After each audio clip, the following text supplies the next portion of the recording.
The lunchroom buzzed with the aimless chaos of teenagers letting loose, a symphony of trays clattering, voices overlapping, and laughter cutting through the din. Johnny Vanduke slouched at the end of one of the long, scratched tables, his hoodie pulled over his head in the typical I don't give a damn posture that defined his public demeanor. He leaned into the table's edge, lazily stabbing at a congealed puddle of macaroni and cheese with his plastic fork. Around him were the rebels, a ragtag group of misfits and disillusioned kids who had long since decided that pen manners rules didn't apply to them. There was Scotty, rail-thin with a mess of dyed blue hair, currently building a precarious tower out of salt packets. Next to him sat Ren, quiet but sharp, with a perpetual smirk that hinted she knew something the rest of the room didn't. Across from Johnny was Casey, whose denim jacket was a walking protest against authority, covered in patches that declared the wearer's love for punk rock and disdain for, well, most things. "Dude, you gonna eat that or stare it to death?" Casey asked, motioning toward Johnny's untouched tray. Johnny shrugged. "It's already dead. Doesn't mean I have to pretend it's food." Ren snorted softly. More wisdom from the prophet Vanduke. Johnny grinned, but before he could fire back, the cafeteria doors slammed open, and a wave of cold December air swept through the room. Heads turned as a group of late arrivals strode in, laughing loudly, each one a carbon copy of the other in Letterman jackets and perfectly styled hair. The jocks. Scotty leaned over, mock whispering, "And here come the kings of mediocrity." Johnny barely glanced their way, his attention drifting to the snow-laden sky outside. In the distance, the woods framed the school grounds like a ragged crown, their skeletal trees whispering in the wind. For a moment, Johnny's usual apathy cracked, and something flickered behind his eyes: attention, or maybe anticipation. "Hey, Vanduke," Ren said, snapping him back. "You good?" Johnny nodded, but he was distracted. The woods. He swore he'd heard something in his dreams last night, a sound that didn't belong to Millersville's quiet corners. A howl? A growl? He wasn't sure. But it stuck with him like the cold. The rest of the lunch passed in easy camaraderie, the rebels exchanging jokes and commiserating over tests they hadn't studied for. But Johnny's gaze kept drifting to the windows, to the trees. Down the hall, the hum of a chemistry classroom buzzed faintly, broken only by the occasional scrape of a stool against linoleum.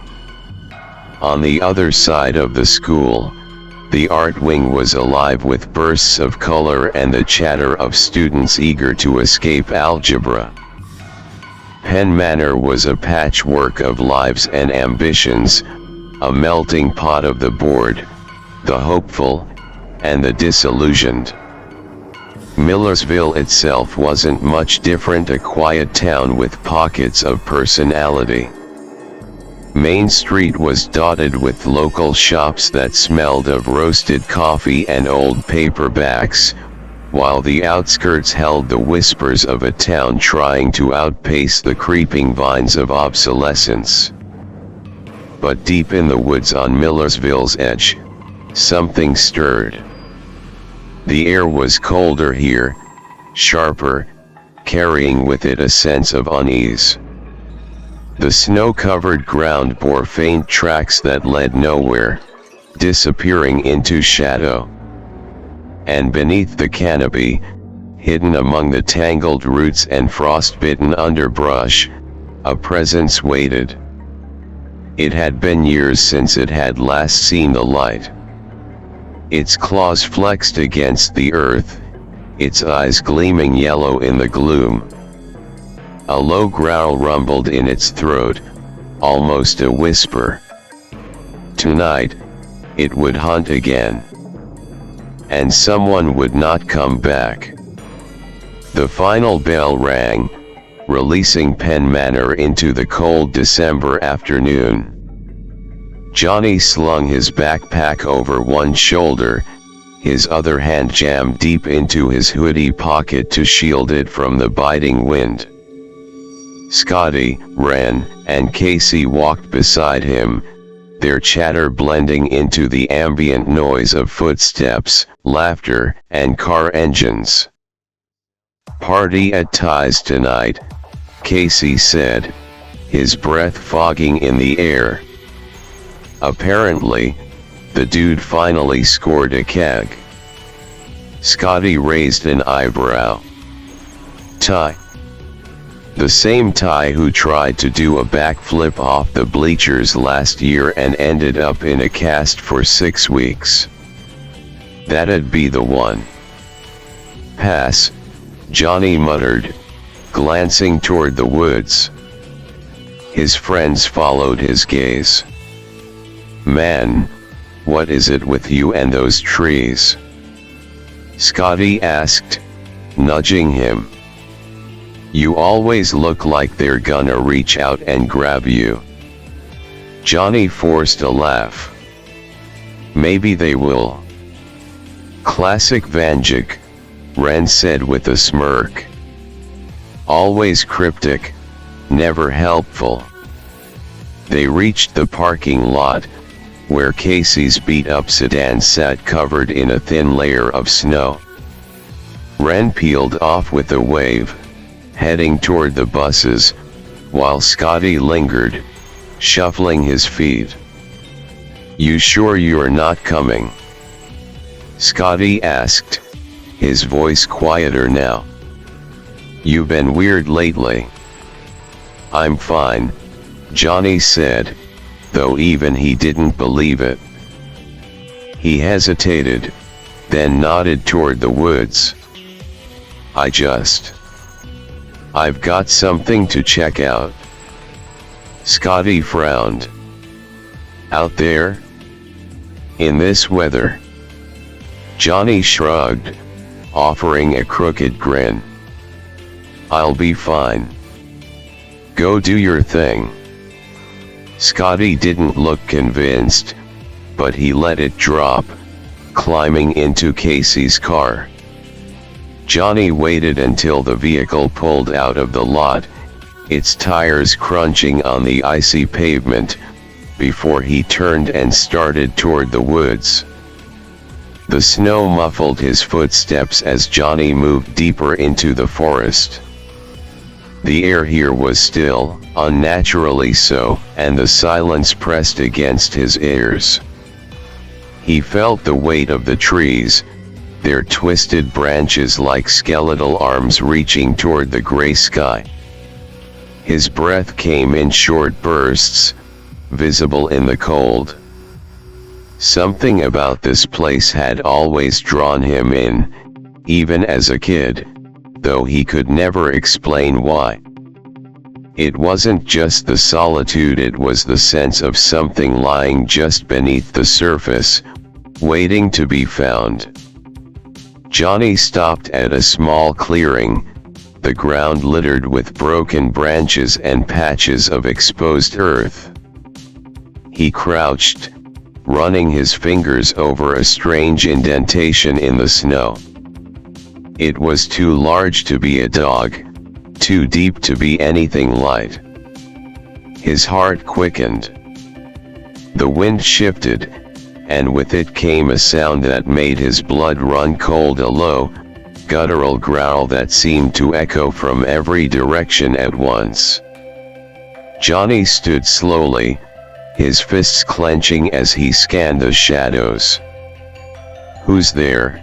he called, his voice steadier than he felt. No answer. Just the rustling of branches, the faint creak of snow under unseen weight. Johnny took a cautious step back, then froze as a figure emerged from the trees. It wasn't human, not entirely. The thing stood hunched, its elongated limbs covered in coarse, matted fur. Yellow eyes burned in its sunken sockets, and its mouth curled into a snarl, revealing jagged teeth. A chill ran down Johnny's spine. The DogMen. It moved faster than he thought possible, leaping toward him with a guttural roar. Johnny dove to the side, rolling through the snow as claws slashed the air where he'd been standing. He scrambled to his feet, adrenaline coursing through his veins. "Shit," he muttered, backing away as the creature circled him, its eyes gleaming with predatory hunger. Johnny's mind raced. He had no weapons, no plan, just raw instinct and the sinking realization that he was outmatched. The DogMen lunged again, and Johnny barely dodged, his back slamming into a tree. The impact knocked the wind out of him, and he gasped, struggling to stay upright. As the creature closed in, something snapped within him, not fear, but defiance. Johnny grabbed a broken branch from the ground and swung it with all his strength, catching the DogMen across the snout. It howled, staggering back, but the momentary advantage wasn't enough. The DogMen snarled, its fury renewed, and Johnny braced himself for the end. But then, a deafening crack split the air. The creature yelped and bolted into the shadows, disappearing as quickly as it had come. Johnny turned, his chest heaving, to see a figure stepping into the clearing, a tall man in a weathered coat, a rifle in his hands. "Lucky I was nearby," the man said, his voice gruff. He looked Johnny over with sharp, calculating eyes. "You shouldn't be out here, kid." "Who the hell are you?" Johnny asked, still catching his breath. The man hesitated, then gave a wry smile. "Just someone who knows what's out here." As the man turned to leave, Johnny called after him. "Wait. What was that thing?" The man paused, his expression darkening. "The DogMen," he said simply. "And if you're smart, you'll stay out of these woods. It doesn't stop hunting." Johnny watched him disappear into the trees, his heart pounding. He didn't know what was more unsettling, the DogMen, or the stranger who seemed to know exactly what it was. One thing was certain, something had changed. And Johnny Vanduke wasn't about to let it go unanswered. Johnny stood there, the icy wind biting at his face as he tried to steady his breathing. The DogMen's image was seared into his mind, those yellow eyes, the feral snarl, the sheer speed. It wasn't just some local legend, a campfire story to scare kids. It was real. And it had been hunting him. The rifle shot still echoed faintly in his ears as he turned to leave the clearing. His body ached from the adrenaline crash, his legs shaky as he trudged back toward the edge of the woods. Every snap of a branch or rustle of leaves made his heart jump, but he didn't see the creature again. Still, he knew this wasn't over. The street lights cast pale yellow pools of light over the snow-covered streets as Johnny made his way home. His house sat on the outskirts of Millersville, a small, weathered building with a sagging porch and shutters that creaked in the wind. The glow of the living room TV spilled out through the curtains, accompanied by the faint murmur of his mom's favorite crime drama. Johnny slipped inside, kicking off his boots by the door. The warmth of the house felt oppressive after the chill of the woods, and he peeled off his hoodie, tossing it onto the back of a chair. His mom, seated on the couch with a mug of tea in hand, glanced up. "You're late," she said, her tone a mix of concern and irritation. "Yeah, sorry," Johnny muttered, avoiding her gaze. "Got held up with stuff." Her brow furrowed. "Stuff like what?" "Just walking around. Needed to clear my head." She sighed, clearly unconvinced but too tired to press the issue. "Well, dinner's in the microwave if you're hungry." "Thanks," Johnny said, though food was the last thing on his mind. He grabbed a soda from the fridge and headed to his room, shutting the door behind him. The familiar chaos of his space greeted him, a cluttered desk covered in old notebooks and loose papers, posters of his favorite bands plastered on the walls, and his unmade bed piled with laundry. Johnny sat down at the desk, staring at the soda can without opening it. His thoughts were racing. The dogman. The hunter. The way the woods had felt wrong. Johnny grabbed a notebook and started scribbling furiously, trying to piece it all together.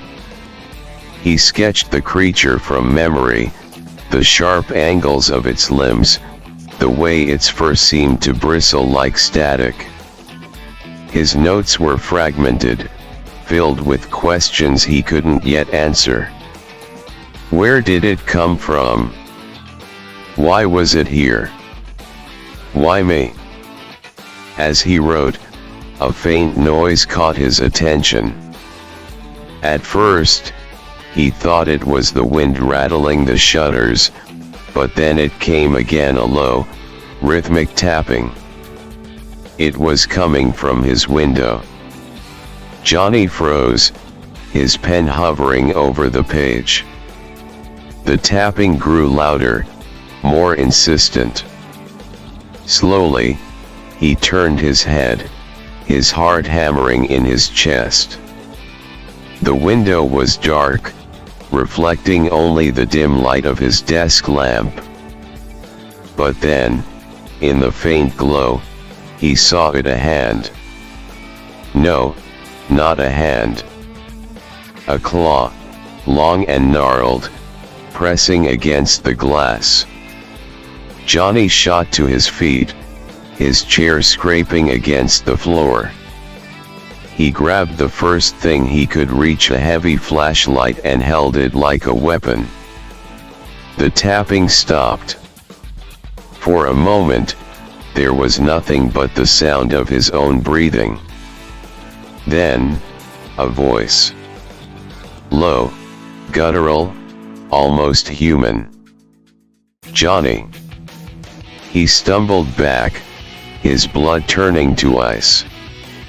The voice came again, distorted and unnatural, as though it were coming from a broken radio. Johnny. It was saying his name. Summoning every ounce of courage, Johnny stepped closer to the window and shone the flashlight outside. The beam cut through the dark, illuminating nothing but the backyard, the snow pristine and undisturbed. No tracks. No sign of anything. The voice didn't come again. The next morning, Johnny felt like he hadn't slept at all. Every time he closed his eyes, he saw those claws, heard that voice. He couldn't shake the feeling that he was being watched, even as he sat at the breakfast table, picking at a bowl of cereal. "You look like hell," his mom said, eyeing him over her coffee mug. "You feeling okay?" "Yeah," Johnny lied. "Just didn't sleep well." She didn't press further, and he was grateful for it. As soon as he could, he grabbed his backpack and headed out the door, the cold air waking him up as he walked to school. Penn Manor seemed like another world compared to the woods, its fluorescent lights and crowded hallways a sharp contrast to the isolation Johnny had felt the night before. But he couldn't shake the tension in his chest, the sense that the DogMen wasn't done with him. At lunch, Scotty and Ren noticed his unease. "All right, Spill," Ren said, leaning across the table. "What's going on with you?" "Nothing," Johnny said, stabbing at his food without eating it. "Bullshit," Scotty said. "You've been acting weird for days. And don't say it's nothing because we know you, dude." Johnny hesitated, glancing around to make sure no one else was listening.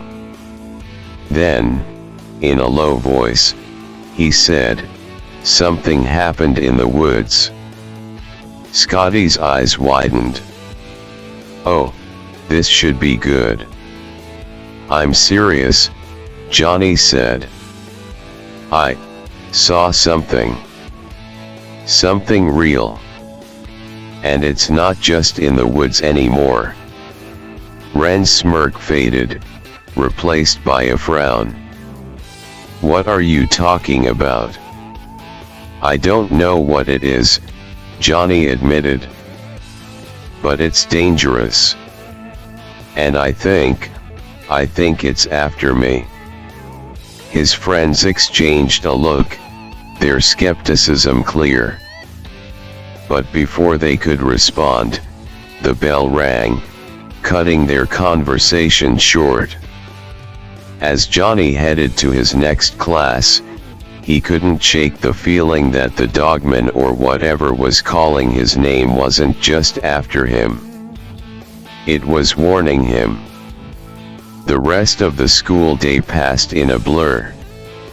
Johnny couldn't focus in any of his classes, his mind replaying the events of the past 24 hours like a broken record. The growl in the woods. The claws at his window. That voice calling his name. He felt like he was losing his grip on reality, but deep down, he knew it was all too real. By the time the final bell rang, Johnny was already planning his next move. He couldn't ignore this thing. Not anymore. Whatever the DogMen was, whatever it wanted, it wasn't going to leave him alone. He needed answers. But first, he needed help.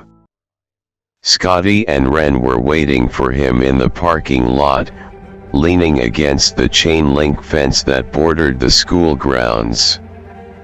Ren had her arms crossed, her usual smirk replaced with a look of concern. Scotty was fidgeting with the zipper on his jacket, his expression uncertain. "All right," Ren said as Johnny approached. "Spill." "No cryptic shit this time." Johnny hesitated, glancing around to make sure no one else was nearby. Then he told them everything. The woods. The dogman. The hunter with the rifle. The voice at his window. By the time he finished, Scotty looked pale, and Ren's face was unreadable. "You're serious?" Ren said after a long silence. "I wouldn't joke about this," Johnny said. "Okay," Scotty said, his voice shaking. "Let's say we believe you. What the hell do we do about it? Call animal control? The cops? They wouldn't believe us," Johnny said. "And even if they did, this thing isn't just some animal. It's something else." Ren studied him for a moment, then nodded. "All right. If this thing is real, and it's after you, we need to figure out why. Did the hunter tell you anything else? Anything that might help?" "No," Johnny said. "He just warned me to stay out of the woods." "Not exactly helpful," Scotty muttered. Johnny ran a hand through his hair, frustrated. "I don't know what to do. But I can't just sit around and wait for it to show up again." Ren's eyes narrowed. "Then we take the fight to it." Johnny blinked. "What? You said it showed up in the woods, right? That's where it started. If we go back there, maybe we can find something, tracks, a den, whatever. Something that'll tell us what we're dealing with." Scotty looked horrified. "Are you out of your mind? You want us to go back out there, where that thing nearly killed Johnny?" Ren shrugged. "Got a better idea." Scotty opened his mouth, then closed it again. He didn't. The three of them met later that evening, just after sunset. Johnny had brought a flashlight and a pocket knife, though he knew it wouldn't do much good if the dogmen came after them again. Ren had a baseball bat slung over her shoulder, and Scotty carried a crowbar he'd borrowed from his dad's garage. None of them looked confident. "This is so stupid," Scotty muttered as they made their way into the woods.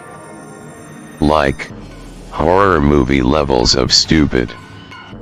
Ren ignored him, her flashlight cutting through the darkness. "We'll be fine. Just stick together and keep your eyes open." The forest was even more unsettling at night.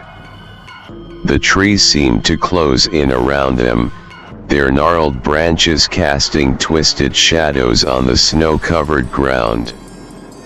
Every rustle of leaves, every snap of a twig, set Johnny on edge. They reached the clearing where Johnny had first encountered the dogman. The snow was still disturbed where he'd fallen, but the tracks he'd seen earlier were gone, covered by a fresh dusting of powder. He knelt, running his hand over the ground, but found nothing. "This is where it happened," he said quietly. "Right here." Ren scanned the area with her flashlight. "Do you see anything? Tracks? Blood?" Johnny shook his head. "No. It's like it never happened. Scotty shifted nervously, his breath visible in the cold air. Maybe that's a good thing. Maybe it's gone. Or it's watching us right now, Ren said, her voice low. Not helping, Scotty hissed. Johnny stood, his flashlight sweeping across the clearing. He felt the same weight as before, the oppressive silence pressing down on him. It was like the forest itself was holding its breath, waiting for something to happen. Then, they heard it. A low, rumbling growl. Johnny froze, his heart pounding. Ren tightened her grip on the bat, her jaw clenched. Scotty looked like he was about to bolt, but Johnny grabbed his arm, holding him in place. Don't run, Johnny whispered. It'll chase us. The growl came again, louder this time, and the shadows at the edge of the clearing seemed to move. Johnny's flashlight flickered, the beam cutting out for a split second before flaring back to life. In that brief moment of darkness, he saw it. The DogMen. It stood at the edge of the clearing, its yellow eyes glowing like twin embers. Its claws flexed against the ground, and its lips pulled back in a snarl, revealing rows of jagged teeth. For a moment, no one moved. Then, without warning, the creature lunged. Johnny dove to the side, shouting for his friends to scatter.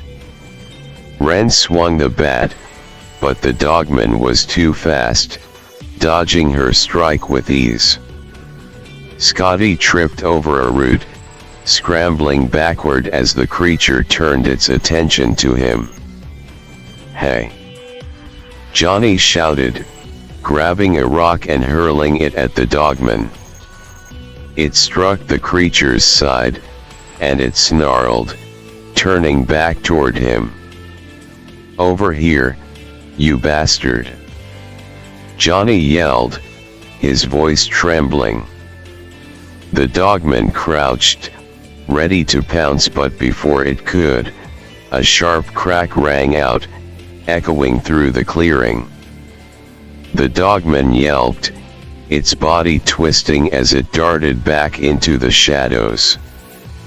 Johnny turned, his chest heaving, to see the hunter stepping into the clearing, his rifle still raised. Didn't I tell you to stay out of the woods? The man growled. Johnny staggered to his feet, his friends close behind him. What the hell is that thing? He demanded. The hunter lowered his rifle, his expression grim. You don't want to know. Well, too late for that. Ren snapped. We're already in the middle of it. The hunter sighed, his shoulders sagging. All right. But if you want answers, you're not gonna like them. Johnny swallowed hard, his gaze fixed on the trees where the DogMen had disappeared. Try me. The hunter adjusted his rifle strap and gestured for the group to follow him. We can't stay out here, he said, his tone leaving no room for argument. Come on. I'll explain on the way, but keep your eyes sharp. The DogMen's not the only thing in these woods. Johnny exchanged a glance with Ren and Scotty, then nodded. They followed the man through the snow, the forest around them cloaked in a suffocating silence. The hunter's boots crunched softly against the ground, and his voice was low as he began to speak. "You've heard the stories, haven't you? The ones people laugh about around campfires. The dogmen, the mothmen, skinwalkers. They're not just stories, kid. They're real." Ren snorted softly. "Yeah, no kidding. We just got chased by one." The hunter ignored her. "Every town, every city, it's got something. Something old. Something people have forgotten about because they're too scared to remember." He glanced over his shoulder, his eyes sharp. "The dogman? He's this area's curse. Been here for centuries, maybe longer. Some say he's a spirit bound to the land, others think he's a shapeshifter, cursed to walk the woods as a beast. Doesn't matter what he is. What matters is that he hunts anyone who gets too close to his territory." "And why me?" Johnny asked, his voice tight. "Why is it after me?" The hunter didn't answer right away. He led them into a denser part of the forest, where the trees pressed closer together, their branches forming a jagged canopy overhead. Finally, he said, "Sometimes, it's random. Sometimes, it's not. Depends on the thing you've done, the place you've been. These monsters, they don't just hunt, they judge." Johnny frowned, his thoughts racing. "What do you mean, judge?" "I mean, maybe you pissed off the wrong spirit. Or maybe you wandered somewhere you weren't supposed to." The hunter's tone darkened. "Or maybe you're just unlucky." They emerged into a small clearing where an old hunting cabin sat nestled among the trees. The hunter unlocked the door and gestured for them to enter. Inside, it was cramped but warm, with a wood stove glowing in the corner and a cluttered table covered in maps and old books. "Sit," the hunter said, pulling out a chair for himself. The teens sat across from him, their nerves still raw. The hunter leaned forward, his elbows on the table. "You want the truth about the dogmen? It's just the tip of the iceberg. This whole state is crawling with things people don't want to believe in. Lancaster's got the Mothman, a harbinger of death and chaos. He's been seen near the river, the old bridge, even in the skies over the city." Johnny's eyes widened. "I've heard about the Mothman, but I thought it was just a local legend." "Not a legend," the hunter said firmly. "A warning. Wherever he shows up, disaster follows. Fires, floods, accidents. You see him, you don't stick around to find out what's coming." Ren leaned forward, intrigued despite herself. "What else?" The hunter tapped a finger on the table, his voice grim. "Columbia's got the Wendigos, starving spirits that used to be human. They're tied to the Susquehanna River Valley, where people used to vanish during harsh winters. You hear someone calling for help in those woods, you don't answer. Chances are, it's not human." Scotty shivered. "Great. Remind me not to go hiking there." "Hold wood," the hunter continued, has its water demon.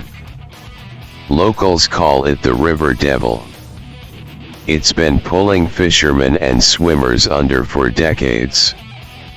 Some say it's a cursed creature born from the dam's construction, others think it's something older, tied to the river itself. What about paradise? Johnny asked, his voice quiet. Skinwalkers, the hunter said flatly. You know the type. Shapeshifters. They'll take the form of whatever they think will lure you in, your best friend, your dog, even your own shadow. They're drawn to places where the land's been disrespected. Paradise has a long history of deforestation, farmland disputes. They thrive there. Wren raised an eyebrow. And Peach Bottom. Let me guess, more spirits. Vampires, the hunter said, his tone heavy. Not the romanticized crap you see in movies. These are feral, predatory things that live underground, feeding on livestock and anything else that wanders too close. The old mines and quarries in Peach Bottom. Perfect hunting grounds. Mountville? Scotty asked, his voice barely above a whisper. Pigman, the hunter said, his expression grim. Some say he's the result of an experiment gone wrong. Others think he's the vengeful spirit of a butcher who, well, let's just say he didn't stick to animals. People who've seen him say he's half man, half beast, and he doesn't take kindly to trespassers. Wren's smirk returned. So basically, Pennsylvania's a nightmare. The hunter's gaze turned cold. You don't get it, do you? These things aren't just stories. They're connected, part of something bigger. The land itself holds the scars of what's happened here: wars, tragedies, betrayals. These creatures are the echoes of those wounds, feeding off them, growing stronger. Johnny swallowed hard. So what do we do? How do we stop them? The hunter sighed, leaning back in his chair. You don't. Not really. Best you can do is stay out of their way. But you, he pointed at Johnny. You've already been marked by the DogMen. It won't stop until it gets what it wants. What does it want? Johnny demanded. The hunter's eyes darkened. That's the question, isn't it? Silence fell over the cabin, the crackle of the wood stove the only sound. Johnny clenched his fists, his mind racing. He wasn't sure what terrified him more, the DogMen, or the idea that it was only one piece of a much larger, much darker puzzle. Johnny stared at the hunter, his thoughts a whirlwind of fear and determination. If these things are connected, then there has to be a reason. A way to figure out what it wants, what they all want. The hunter's lips pressed into a thin line, his weathered face unreadable. You're right. There's always a reason, but it's not always one you can understand. These things, they're older than us. Older than this country, maybe even older than people. They don't think like we do. Wren leaned forward, her fingers tapping the edge of the table. If they're tied to the land, Then what happened here? Why is this place crawling with monsters? The hunter reached for one of the books on the table, a thick tome bound in cracked leather. He flipped through its pages, revealing hand-drawn maps and faded illustrations of grotesque creatures. Finally, he stopped on a page that showed an intricate symbol, a spiral of thorns wrapped around a blooming rose. "This," he said, pointing to the symbol. "This is what ties it all together. The land around here, it's marked.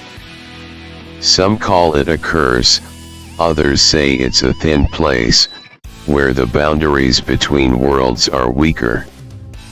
Whatever you call it, this region, Lancaster, Millersville, Paradise, all the way out to Peach Bottom, it's a magnet for things that shouldn't be here."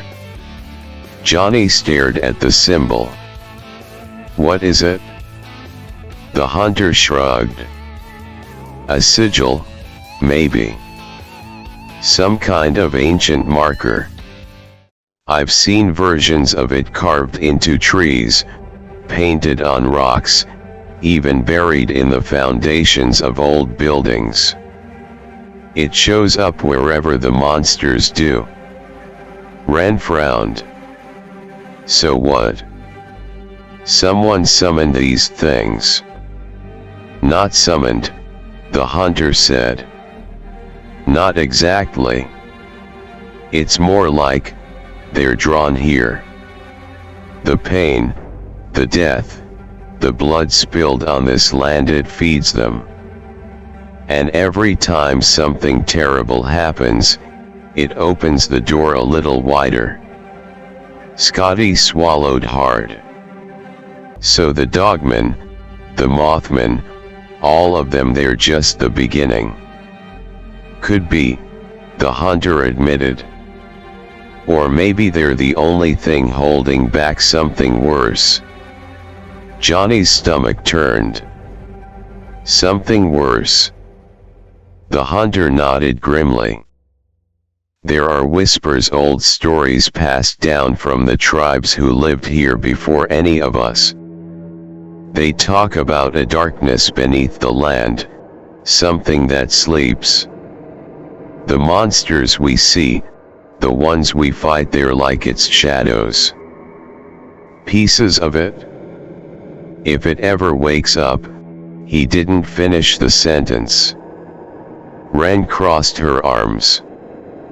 "And let me guess, nobody knows what this darkness is."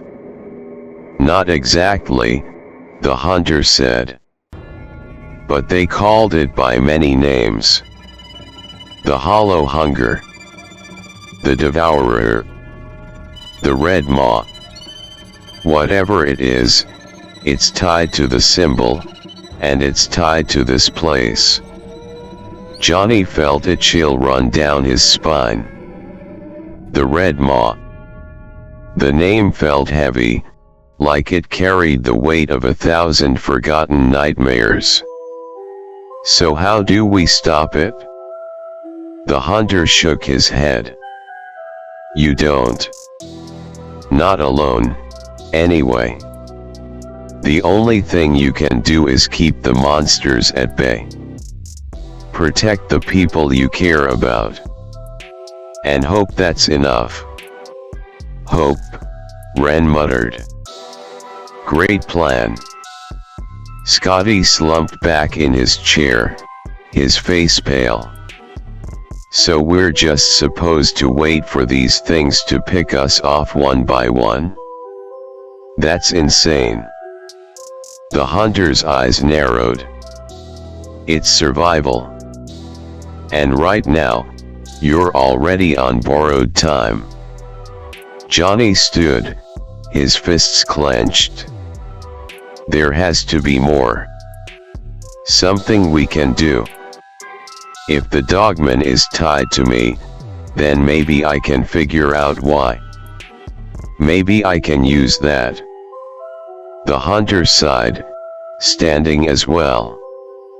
If you're serious about this, you'll need to be prepared. These things aren't just monsters, they're cunning. They'll use your fear against you. They'll use your friends against you. Ren smirked. Good luck with that. The hunter ignored her, his focus on Johnny. If you want answers, start with the sigil. Find where it shows up. Find the places where the lines cross, where the monsters seem strongest. But be careful. The more you dig, the more you'll attract them. Johnny nodded, his resolve hardening. I'll do whatever it takes.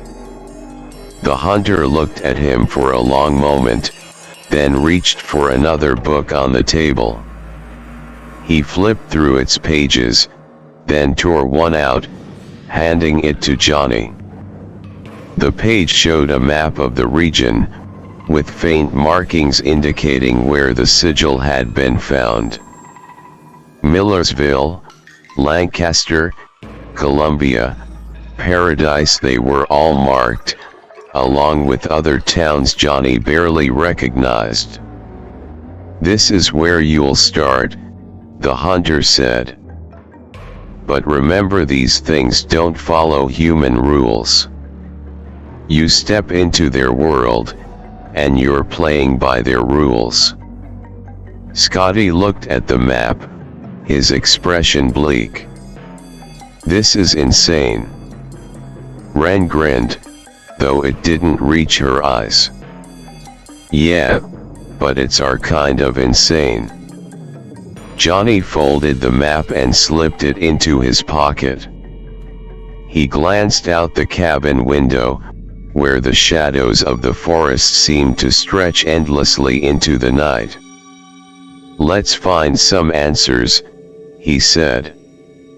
The night air outside the hunter's cabin was colder than before, biting into Johnny's skin as he stepped onto the porch. The others followed, their faces set with a mixture of determination and unease. Above them, the sky was a blanket of black, the stars obscured by thick, shifting clouds. The hunter stayed by the doorway, his silhouette dark against the cabin's warm glow. Remember, he called after them, you're not just dealing with the DogMen. The more you stir the pot, the more attention you'll attract. Yeah, we got it, Ren said, her voice sharp. We'll try not to get eaten. Johnny glanced back at the hunter. Thanks. For everything. The man gave a curt nod, his expression grim. Watch yourselves. The woods aren't safe, and neither is anywhere else if you dig too deep. Johnny turned away, the map burning in his pocket like a hidden weight. As they moved toward the edge of the clearing, Scotty muttered, "This is such a bad idea. Like, next level, horror movie stupid bad." Ren elbowed him. "You can bail anytime, Scotty. No one's forcing you to stick around." Scotty sighed, shoving his hands into his jacket pockets. "Yeah, well, I'd feel worse if you guys got eaten without me." The three of them walked in silence for a while, the crunch of snow beneath their boots the only sound. Johnny kept glancing at the map, its faint markings glowing under the beam of his flashlight. The locations the hunter had pointed out formed a rough circle, with Millersville near the center. "Where do we start?" Ren asked, peering over his shoulder. Johnny stopped, holding the map up to the light. "Here," he said, pointing to a spot near the edge of the woods. "There's an old barn. It's supposed to be abandoned, but my dad told me once that it's been there for over a century. He said it's cursed." "Of course it is," Scotty said, rolling his eyes. "Because why wouldn't it be?" Ren smirked. "Cursed barn it is. Lead the way, Johnny." The barn loomed out of the darkness like a forgotten relic, its wooden frame warped and weathered by time. The roof sagged under years of neglect, and the boards that covered its walls were cracked and splintered. Despite its decrepit state, the structure exuded an air of menace, as though the land itself was warning them to stay away. "This place gives me the creeps," Scotty muttered, his breath visible in the freezing air. "Why are we even here?" Johnny didn't answer. He approached the barn slowly, his flashlight sweeping across its surface.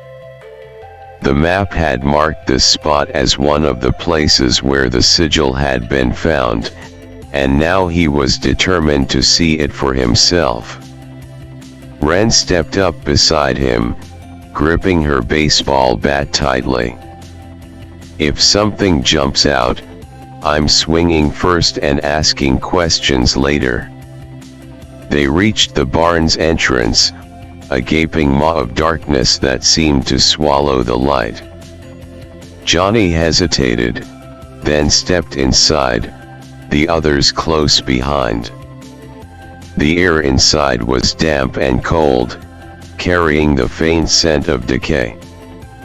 Broken tools and rusted machinery littered the floor, and cobwebs hung from the rafters like tattered curtains. Johnny's flashlight caught a glint of something on the far wall. He moved closer, his heart pounding, and there it was, the sigil.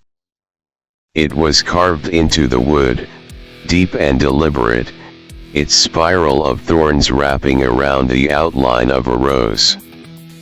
The lines seemed to shimmer faintly, as though they were alive, and Johnny felt an inexplicable pull toward it, a connection he couldn't explain. "Is that it?" Ren asked, her voice hushed. "Yeah," Johnny said, running his fingers over the grooves. "This is it." Scotty stayed by the entrance, his eyes darting around nervously. "Great. We found it. Can we leave now?" Johnny ignored him. He knelt, examining the floor beneath the sigil. There were faint markings in the dirt, circles, lines, symbols he didn't recognize. It looked like someone or something had been here recently. "What is this?" he muttered, tracing one of the symbols with his flashlight. Ren crouched beside him. "Looks like some kind of ritual." "Ritual for what?" Johnny asked. Before Ren could answer, a low growl echoed through the barn. Johnny froze, his blood turning to ice. The growl came again, deeper and closer this time, vibrating through the air like a warning. Scotty backed toward the door, his voice trembling. "Tell me that was the wind." "It's not the wind," Johnny said, standing slowly. He shone his flashlight toward the source of the sound, and the beam landed on a pair of glowing yellow eyes. The dogman stepped into the light, its massive frame filling the space between the beams of the barn. Its claws scraped against the wooden floor, and its lips curled back in a snarl. revealing jagged teeth. "Run!" Johnny shouted. The three of them bolted for the door, but the dogman was faster. It lunged, its claws slicing through the air. Ren swung her bat, connecting with the creature's shoulder, but it barely flinched. Scotty tripped over a fallen beam, scrambling to his feet as the dogman closed in. "Over here!" Johnny yelled, grabbing a rusted pitchfork from the ground. He swung it at the dogman, forcing it to turn toward him. The creature roared, its eyes blazing with fury. "Johnny, get out of there!" Ren shouted. But Johnny didn't move. He held his ground, his hands trembling as he faced the monster. The sigil on the wall seemed to glow brighter, and for a moment, the dogman hesitated, its gaze flicking toward the symbol. "Why are you after me?" Johnny demanded, his voice shaking. "What do you want?" The dogman let out a guttural growl, but it didn't attack. Instead, it backed away slowly, its eyes locked on the sigil. Then, with a final snarl, it turned and disappeared into the darkness. Johnny stood there, his heart pounding, as the silence returned. Ren and Scotty rushed to his side, their faces pale. "What the hell just happened?" Ren asked.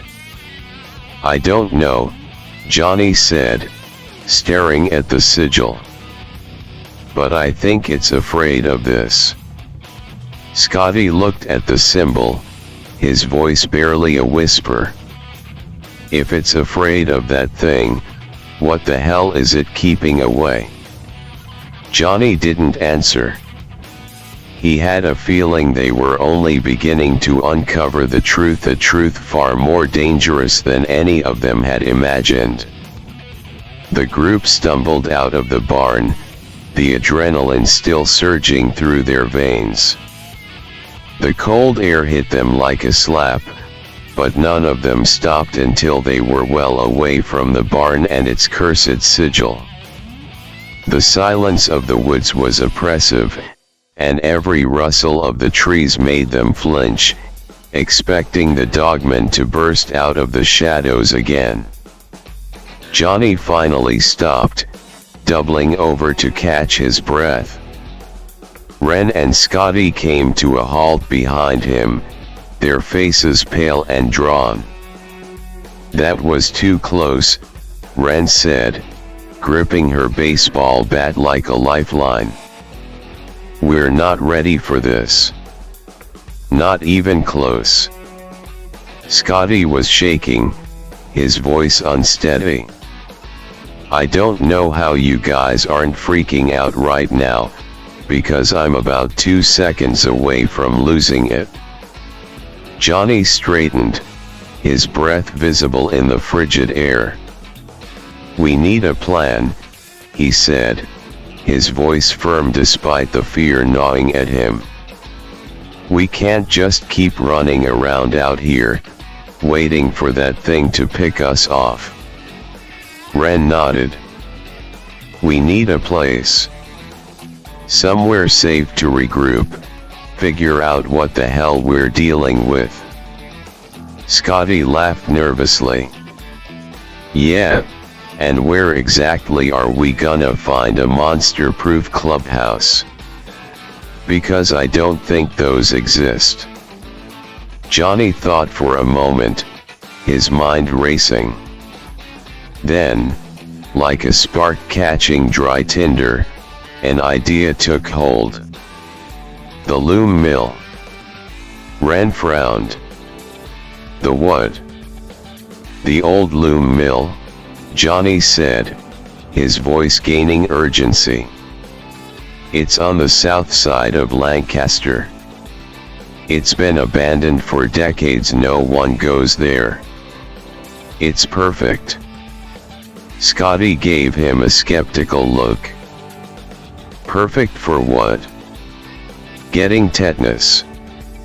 For a base of operations, Johnny said. It's big, it's off the grid, and we can fix it up. We can bring in everything we need, tools, computers, whatever.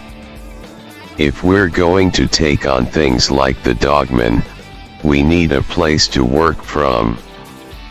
Ren's smirk returned, faint but genuine this time. I like it. Big, creepy abandoned mill? Sounds like our kind of vibe. Scotty groaned. This is insane. Yeah, Johnny said, but it's the best idea we've got. Let's move. The drive to Lancaster was tense. Johnny took the wheel, his eyes flicking constantly between the road and the shadows beyond the headlights. Ren rode shotgun, her bat resting across her lap, while Scotty sat in the back, muttering to himself about how he should have stayed home. The city came into view slowly, its skyline a mix of old brick buildings and modern spires. Lancaster had always been a strange blend of history and progress, but tonight, it felt like a fortress, a place where the monsters of the woods couldn't reach them. At least, not yet. Johnny navigated through the narrow streets, his hands gripping the wheel tightly. He turned onto a cracked and overgrown road that led to the south side, where the loom mill loomed in the distance like a hulking ghost. The mill was massive, its brick walls darkened with age and soot. Broken windows stared out like empty eyes, and the tall smokestack jutted into the night sky like a sentinel.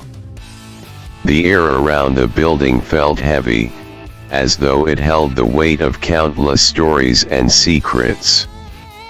This place is a dump, Scotty said as they pulled up to the chain link fence that surrounded the property. Exactly, Johnny said, cutting the engine. No one will bother us here. They climbed through a hole in the fence and made their way toward the mill's main entrance. The ground was littered with debris, rusted machinery, broken glass, and scraps of metal. The mill's heavy steel doors were slightly ajar, creaking faintly in the wind. Johnny pushed the doors open, the sound echoing through the cavernous interior. The air inside was cold and stale, carrying the faint scent of oil and dust. Rusted looms and conveyors sat in eerie stillness, their hulking forms casting long shadows in the dim light. Ren whistled softly. Home sweet home. Johnny turned to her, his face serious. We'll need to clear it out, bring in what we need. If we're going to fight these things, we need tools. Weapons. Books. Information. Scotty leaned against a nearby pillar, looking less than enthusiastic. And where exactly are we supposed to get all that? It's not like we can just stroll into a hardware store and buy monster hunting supplies. Ren smirked. Who said anything about buying? Johnny nodded. We'll take what we need. The city's full of old shops, salvage yards, abandoned places. We can scavenge most of it. And for the rest, we'll figure it out. Scotty groaned. Great. So now we're criminals, too. Ren clapped him on the back. Welcome to the club. Johnny stepped into the center of the room, looking up at the towering rafters above. The loom mill was vast, its potential stretching out before him like a canvas waiting to be painted. It wasn't much yet, but it was a start. This is where we make our stand, he said, his voice echoing in the emptiness. No more running. No more hiding. If the monsters want to hunt us, we'll make them regret it. Ren raised her bat in a mock salute. Here's to the beginning of something stupid and epic. Scotty sighed, crossing his arms. Fine. But I'm calling dibs on the corner without the creepy shadows. Johnny smirked. Deal. Let's get to work. The loom mill would take time to become the fortress they envisioned. They would need to gather tools, steel workbenches, and computers, haul in furniture and books, and build weapons that could stand up to the horrors stalking them. But for now, they had a place to call their own. A place where they could fight back. The next week was a whirlwind of activity. The loom mill transformed from a decrepit, abandoned structure into the skeleton of a base of operations. It was a slow, messy process that involved equal parts scavenging, stealing, and sheer determination. Johnny, Ren, and Scotty split their time between hauling supplies into the mill and making increasingly daring raids across Lancaster. The first priority was transportation, and Ren had the brilliant idea to hit up an old junkyard near the outskirts of the city. The junkyard was a sprawling maze of rusting vehicles and discarded machinery. Ren led the charge, her eyes gleaming with excitement as she pointed out potential targets. We need something big, something that can haul serious weight. Scotty stared at a beat-up panel van, its paint peeling and its tires flat. This one screams kidnapper vibes, but it'll probably work. Johnny nodded. Let's make it quick. Hot wiring the van was easier than any of them expected. Ren had a knack for that sort of thing, and within minutes, the old engine roared to life. It sputtered and coughed, but it ran, and that was all that mattered. From there, the real work began.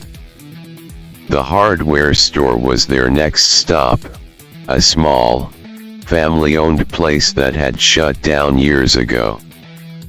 They broke in under the cover of darkness, filling the van with everything they could find: tools, saws, hammers, crowbars, and power drills. Johnny found an old industrial-grade workbench in the back and immediately knew it had to come with them, even if it barely fit in the van. Next came the salvage yard, where they loaded up on scrap metal and spare parts. Ren found a stack of rusted steel pipes and immediately declared them future weapons, while Scotty groaned about the amount of heavy lifting they had to do. Generators came from an old maintenance depot on the edge of town. The depot had been abandoned for years, but its storage units still held treasures: 3 portable generators that, with some coaxing, still worked. They dragged them out under cover of night, their flashlights flickering in the dark. Books and old terminals came from a dilapidated library that was slated for demolition. The shelves were dusty and the computers ancient, but Johnny saw potential in every cracked monitor and faded keyboard. They loaded as many as they could into the van, their arms aching from the effort. "Is this even going to be useful?" Scotty asked, holding up an old CRT monitor. "Doesn't matter," Johnny said. "We'll figure it out." Furniture was scrounged from everywhere, abandoned houses, thrift stores, even a dumpster behind a hotel. It didn't match, but it didn't need to. They loaded up desks, chairs, filing cabinets, and anything else they thought they might need. By the end of the week, the loom mill looked like a strange hybrid of a workshop, a library, and a bunker.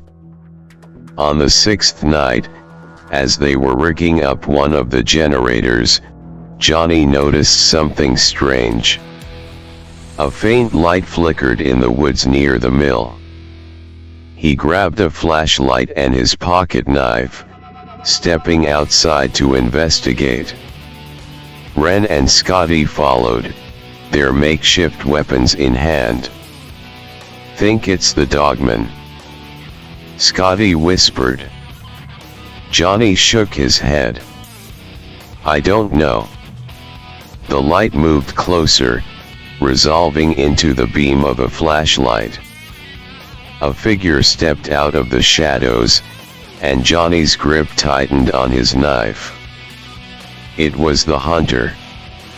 "Well, look at this," the hunter said, his voice low and gravelly. He lowered his flashlight, revealing a faint smirk.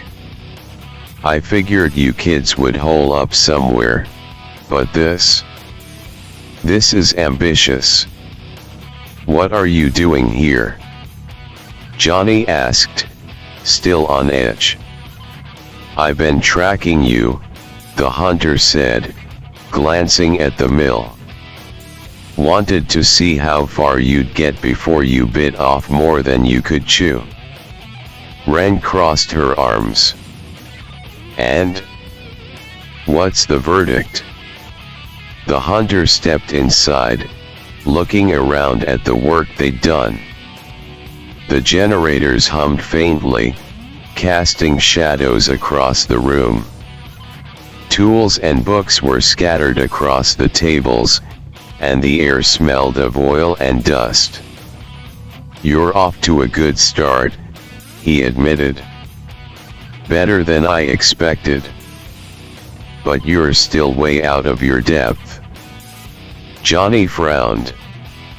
"We're doing what we can. We're learning."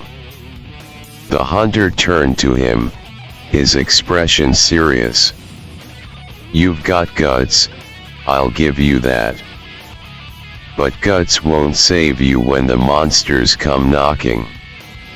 You need more than tools and books. You need knowledge. Training. And you're going to teach us?" Ren asked, her tone skeptical. The hunter shrugged. "Maybe. If you don't get yourselves killed first." Scotty groaned. "Great. Another lecture." The hunter ignored him, walking over to one of the tables. He picked up a rusted steel pipe, testing its weight. "You're going to need real weapons. Guns. Blades. Things that can do more than slow these things down." "And where do we get that?" Johnny asked. The hunter smirked. "I've got a few ideas. But first, let's see what you've got so far." The rest of the night was spent showing the hunter their progress. He gave them tips on fortifying the mill, on setting traps and building defenses. He even showed them how to modify the pipes into crude but effective weapons, sharpening one end into a point. By the time he left, the sun was starting to rise, casting a pale light over the mill. Johnny watched him disappear into the woods, feeling a strange mix of relief and unease. Ren clapped Johnny on the back. "Well, looks like we've got a mentor now." "Sort of." Scotty flopped into one of the mismatched chairs, exhausted. "I still think we're insane." Johnny looked around the mill, at the tools and books and makeshift weapons they'd gathered.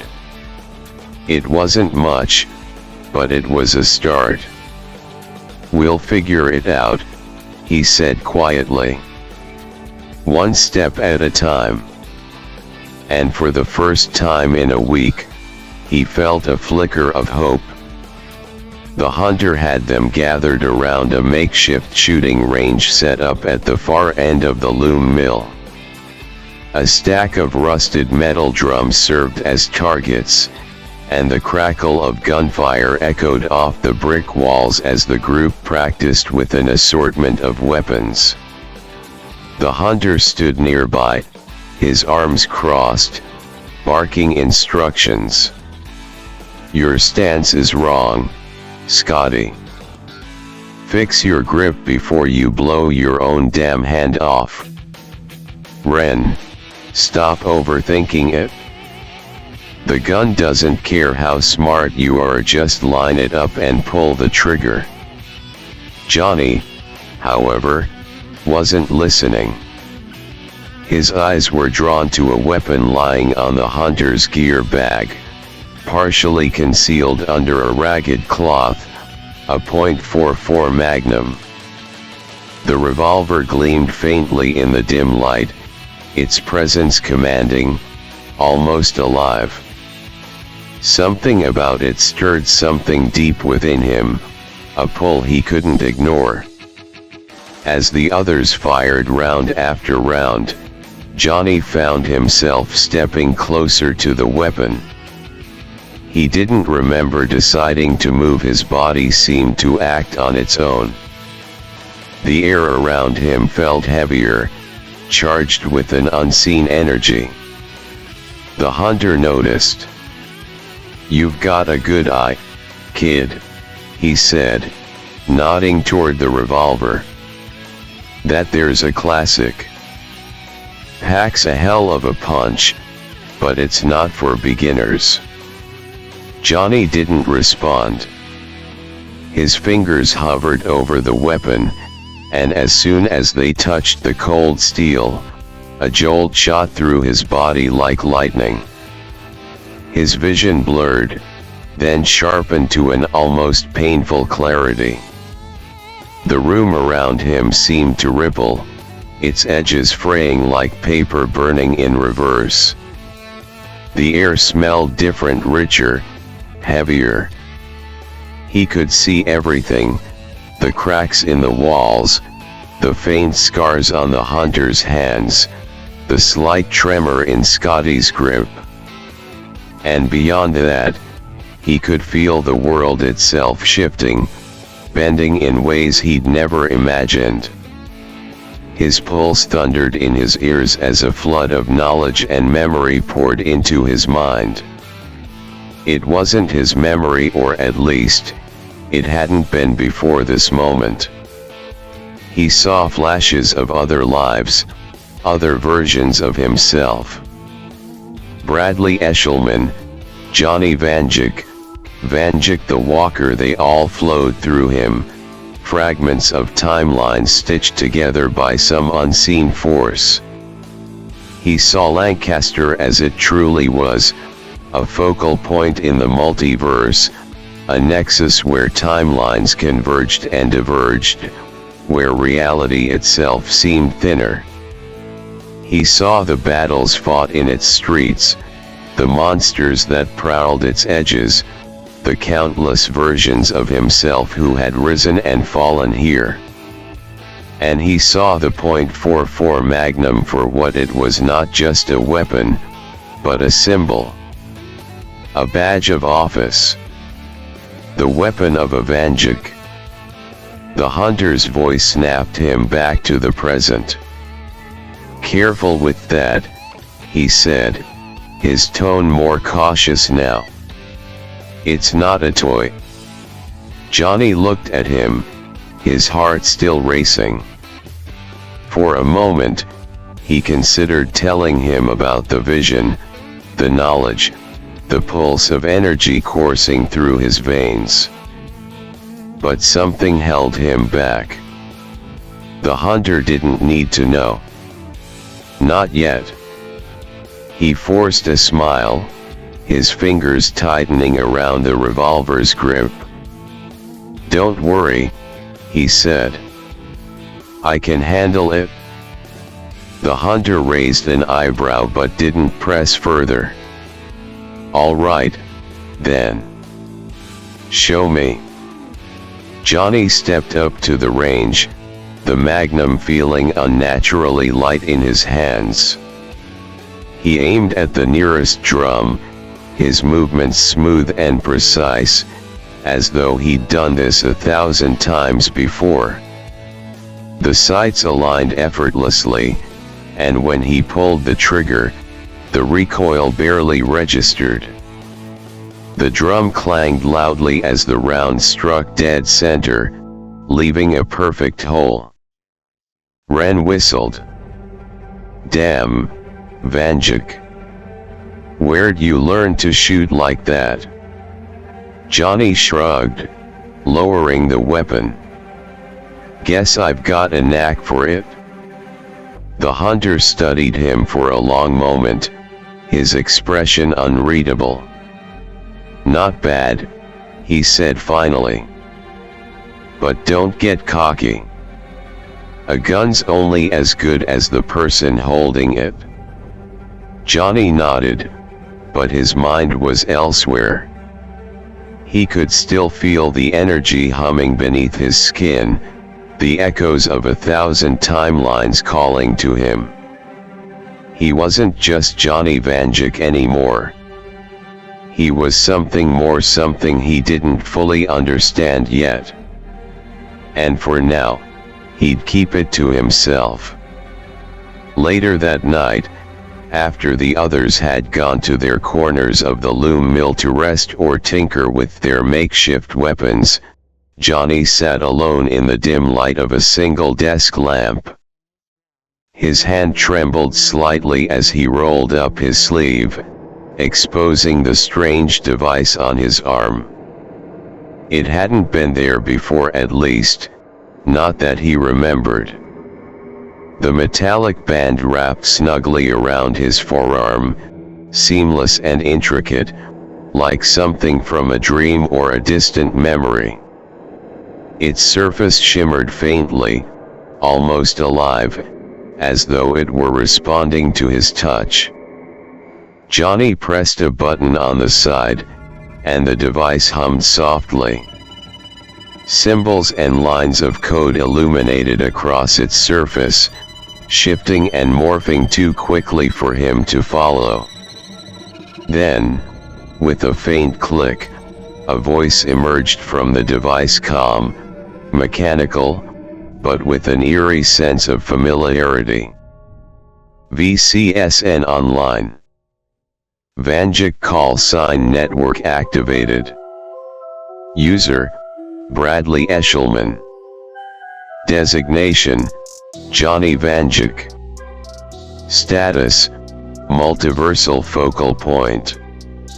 Awaiting input." Johnny froze, his heart pounding in his chest. What the hell is this?" he muttered under his breath. The device responded instantly. "This is the Vanduke call sign network, a multiversal anchoring system designed to facilitate communication, navigation, and synchronization across divergent timelines.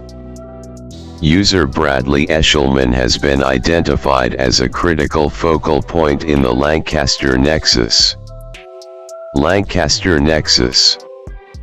Johnny repeated, his voice barely above a whisper. What does that mean? Lancaster is a convergence point in the multiverse, the voice explained, its tone unwavering. A site of immense temporal and spatial significance. It is the origin and destination of countless divergences, where timelines intersect and shape the flow of reality itself.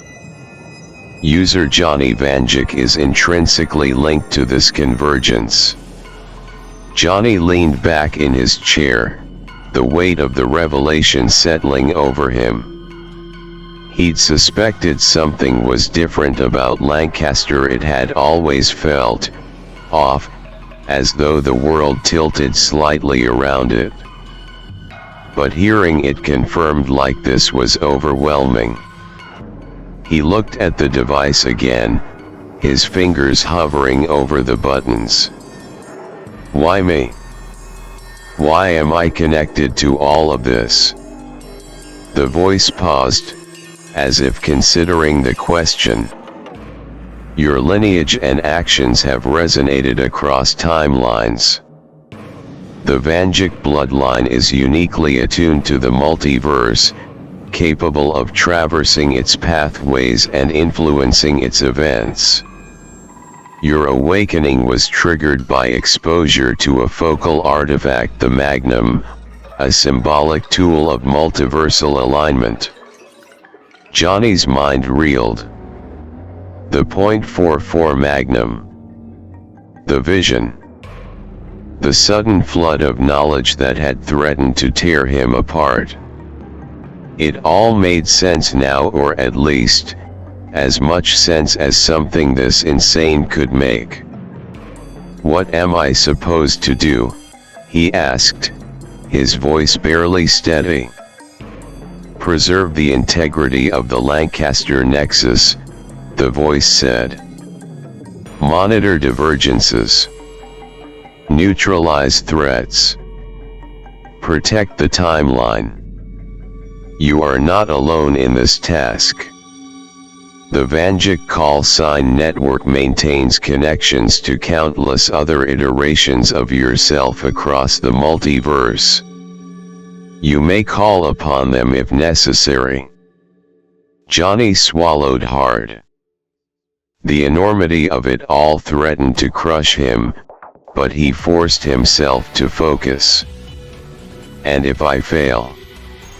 The device's tone darkened slightly. Failure to maintain the Lancaster Nexus could result in catastrophic multiversal collapse. Divergences will spiral unchecked, leading to temporal disintegration and existential erasure.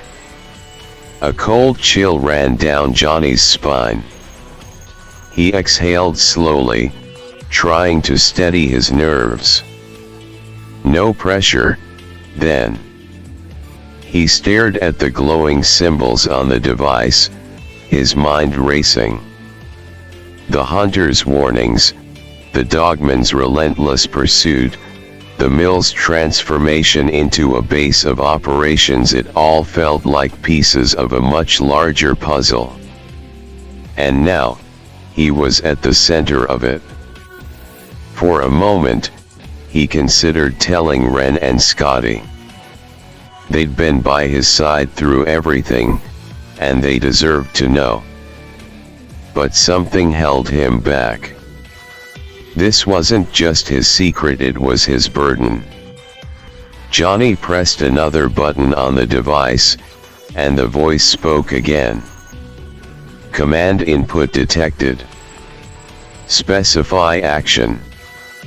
Can you show me other versions of me? He asked hesitantly. The device hummed, and a holographic projection appeared above his arm. It showed a series of shifting images, different versions of himself across countless timelines. Some were younger, some older. Some were scarred, battle-worn, wielding weapons he couldn't even name.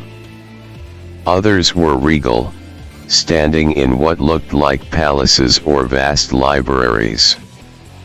One image caught his attention, a figure in dark armor, with glowing blue eyes and a blazing sword at his side.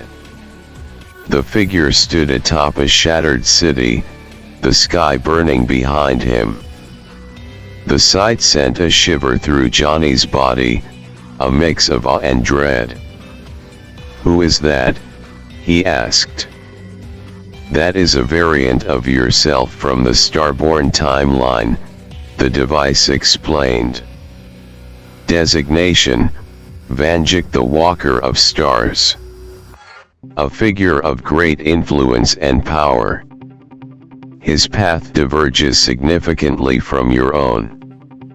Johnny let out a slow breath, his fingers brushing over the hologram. The weight of the multiverse pressed against him, but deep down, something else stirred, a sense of purpose, of inevitability. He shut off the device and rolled down his sleeve, hiding it from view. For now, this was his secret to keep. The others didn't need to know, not until he understood it himself.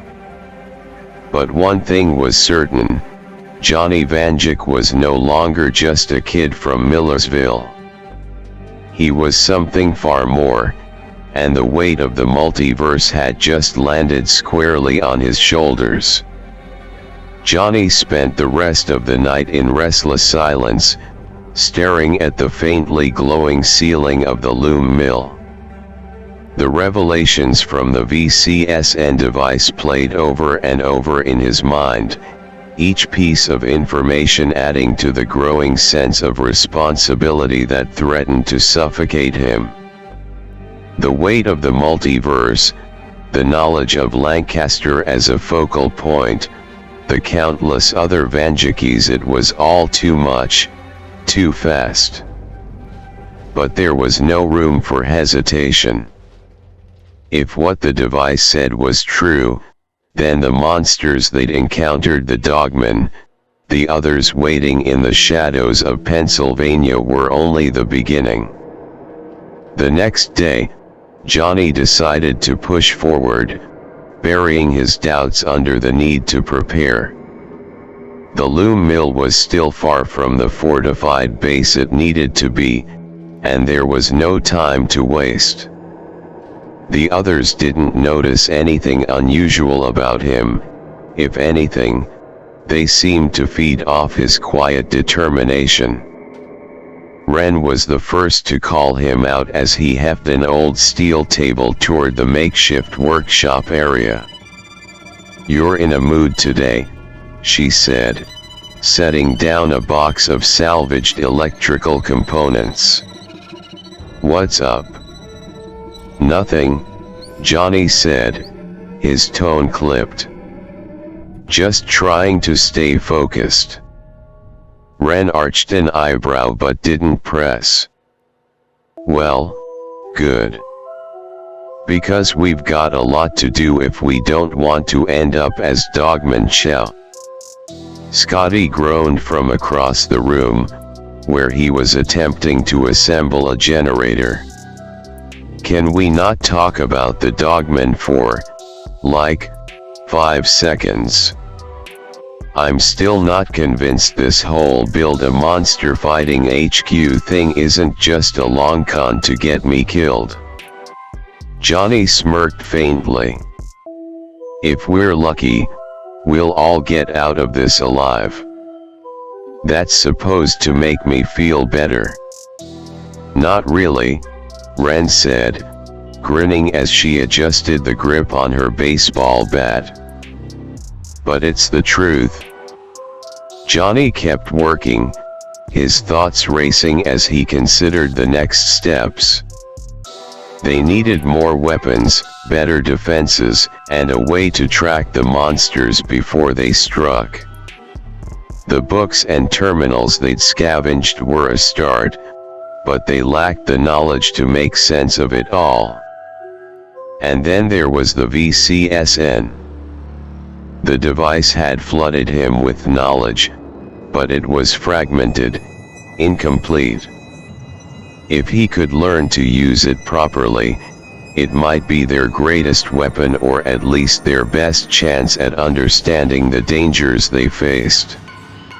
Later that afternoon, as they were fortifying the mill's main entrance with steel plates and scavenged locks, the hunter returned. He appeared out of the woods as silently as a ghost, his rifle slung over his shoulder and a satchel hanging at his side. "Still alive," he said, his voice dry as he stepped inside. "That's a good sign." Ren rolled her eyes. "Thanks for the vote of confidence." The hunter ignored her, his sharp gaze sweeping over the mill. The makeshift workshop, the stacks of books, the growing arsenal of improvised weapons. It was rough, but it was progress.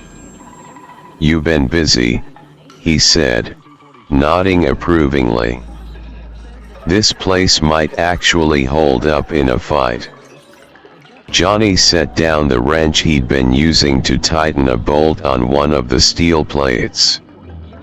"We're getting there. But we're going to need more than this if we're going to take on things like the DogMen." The hunter's expression darkened. "The DogMen's just the start. There's more out there, worse than you've seen. You want to be ready for them. Then you'd better listen."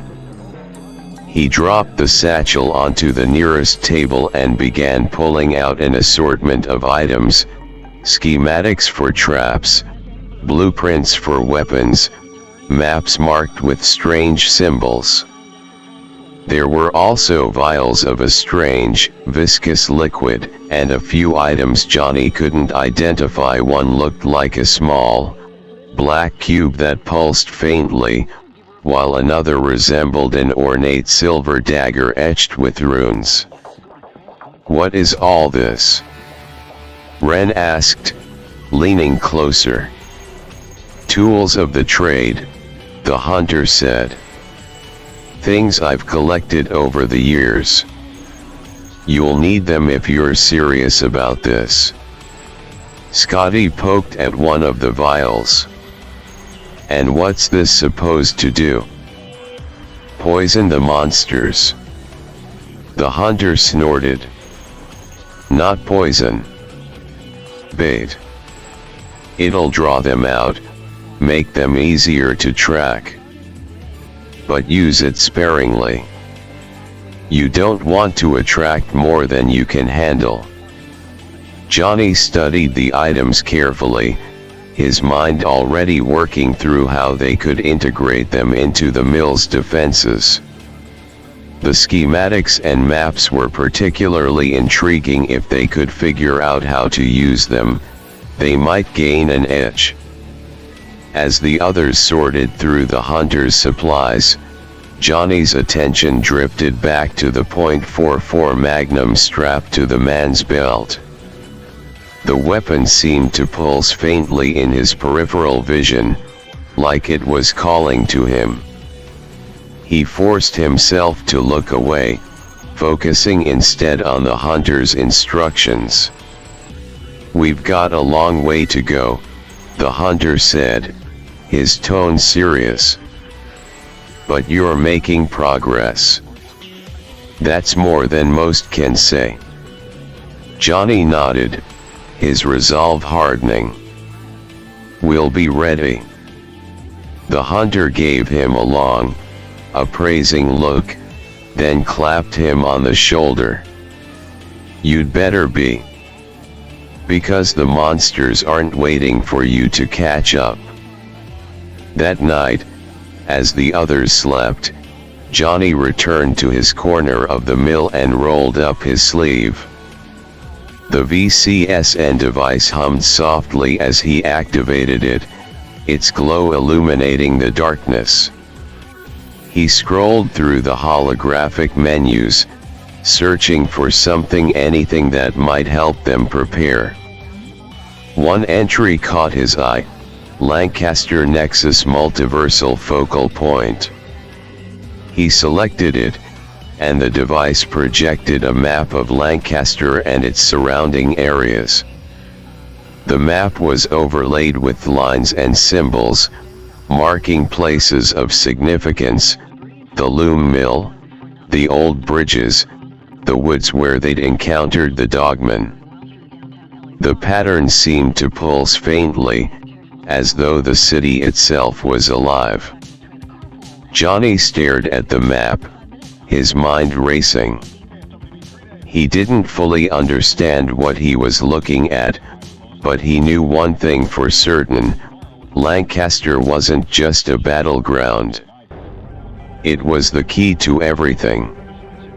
And he was the only one who could protect it. For now, he'd keep the truth to himself. But as he turned off the device and stared into the darkness, he couldn't shake the feeling that time was running out. The monsters were coming, and Lancaster's fragile balance was on the verge of collapsing. It was up to him to hold the line. The morning dawned cold and gray, the kind of Pennsylvania winter day where the sun was nothing more than a dim light behind a veil of clouds. The loom mill was buzzing with quiet activity as Johnny and the others prepared. Today wasn't about scavenging or building, it was about taking the fight to the dogmen. Johnny stood near the workbench, checking over the weapons they'd cobbled together over the past week. Wren was sharpening a steel pipe she'd turned into a makeshift spear, while Scotty reluctantly loaded ammunition into a shotgun the hunter had lent them. The hunter himself leaned against the wall, arms crossed, watching with a critical eye. "You're not ready," the hunter said bluntly, breaking the silence. "Not really." Wren shot him a glare. "Thanks for the pep talk." He didn't flinch. "This isn't about motivation. It's about survival. That thing out there, the dogman, it's smarter than you think. It'll toy with you, draw you in, make you feel like you have the upper hand. Then it'll tear you apart."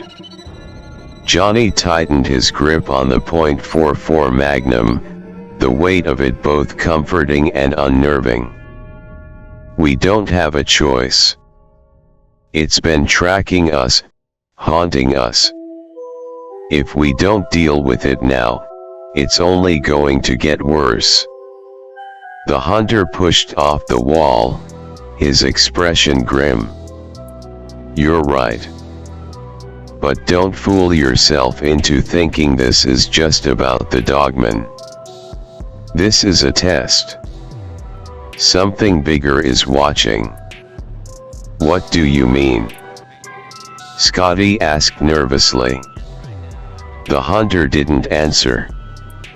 Instead, he turned and grabbed a satchel from the floor. "You've got the bait, the traps, and enough firepower to hold it off if you're lucky. Stick together. Stay sharp.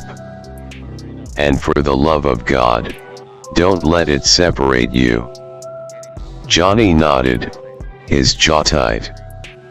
"Let's go." They drove out toward the woods in the beat-up van they'd stolen, the silence inside heavy with unspoken tension. The hunter had given them a location, a spot where he'd tracked the dogmen's movements over the past few nights. It wasn't far from the clearing where Johnny had first encountered the creature. The trees loomed larger as they left the city behind, their bare branches like skeletal fingers clawing at the sky. Snow crunched under the van's tires as they pulled to a stop at the edge of a narrow dirt path. "Everybody ready?" Johnny asked, turning to look at the others. Ren heft her spear, her expression set. "Always." Scotty swallowed hard, gripping the shotgun tightly. "No, but let's do this anyway." The hunter nodded approvingly, then gestured toward the woods. "The bait will draw it out. Once it's here, your job is to keep it contained long enough to take it down. Don't hesitate. It won't." Johnny climbed out of the van, the magnum steady in his hand. He could feel the device on his arm humming faintly, almost as if it were reacting to the proximity of the dogmen. The air around them felt heavy, charged with a tension that set his nerves on edge. They moved into the woods, the snow muffling their footsteps. The hunter had chosen a spot near a frozen stream, where the ground was uneven and the trees were dense enough to provide cover. Johnny set the bait, a vial of the strange liquid the hunter had given them, on a tree stump in the center of the clearing. They didn't have to wait long. The first sign was the sound, a low, guttural growl that seemed to echo from everywhere and nowhere at once. The trees around them creaked, the wind carrying with it a foul, musky scent. Ren tightened her grip on her spear, her eyes scanning the shadows. "There," Johnny whispered, pointing toward a dark shape moving between the trees.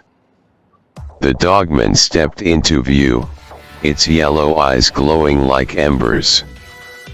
It was larger than Johnny remembered, its fur bristling with static-like energy. The creature's lips curled back in a snarl, revealing jagged teeth. Scotty took a step back, his voice shaking. This was a bad idea. This was a really bad idea. The dogman growled again, its gaze locking onto Johnny. For a moment, everything seemed to freeze.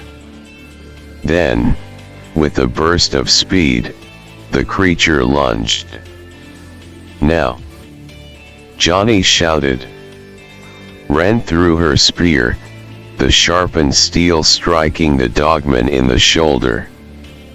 The creature roared, staggering back, but the wound only seemed to enrage it. Scotty fired the shotgun, the blast tearing through the air, but the dogman dodged, moving with an agility that defied its size. Johnny raised the magnum, the sights aligning on the creature's chest. He fired, the recoil slamming into his arm, but the bullet struck true. The dogman howled, its movements faltering, but it didn't go down. "It's not enough," Ren shouted, grabbing another weapon, a heavy crowbar, and swinging it as the creature charged. The blow connected, but the dogman swiped at her with its claws, knocking her to the ground. Johnny's vision blurred as the device on his arm activated, its symbols glowing brightly. Time seemed to slow, the world sharpening into crystal clear detail. He could see the dogman's every move, its muscles coiling, its claws slicing through the air.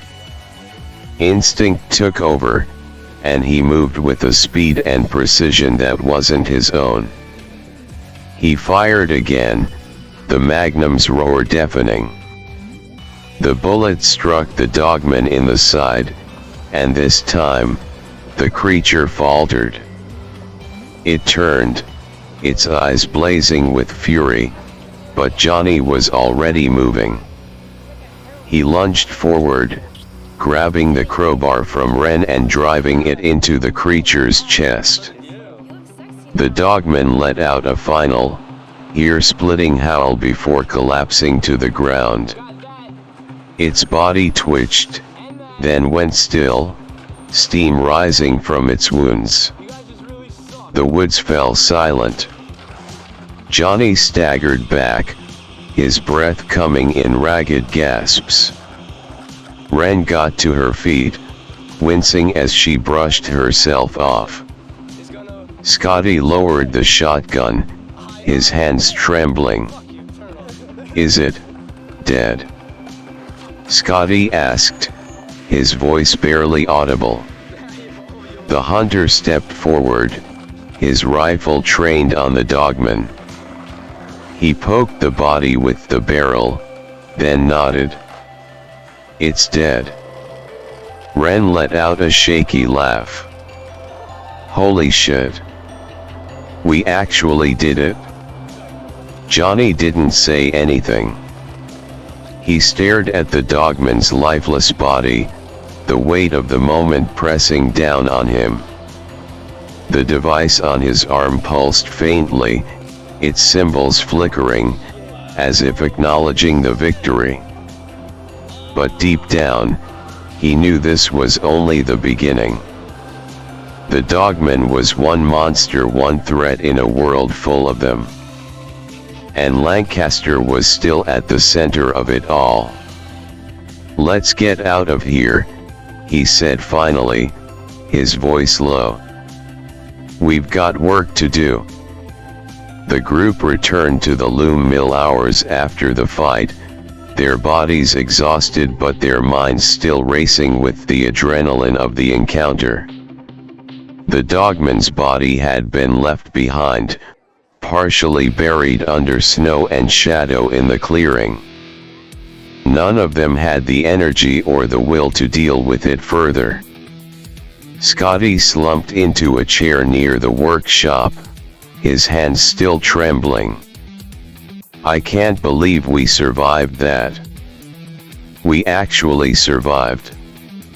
Ren dropped the battered crowbar onto the table, her face a mixture of triumph and disbelief. "We didn't just survive. We killed it. That thing was a nightmare, and we put it down." Johnny leaned against a wall, the .44 Magnum heavy in his hand. He stared at it, the faint glow of the VCSN device still pulsing beneath his sleeve. The hunter stood nearby, silent, his gaze distant. "Don't celebrate too much," the hunter said finally. "This isn't over." "What do you mean?" Ren asked, frowning. "We killed it. It's done." The hunter shook his head. "You think these things travel alone?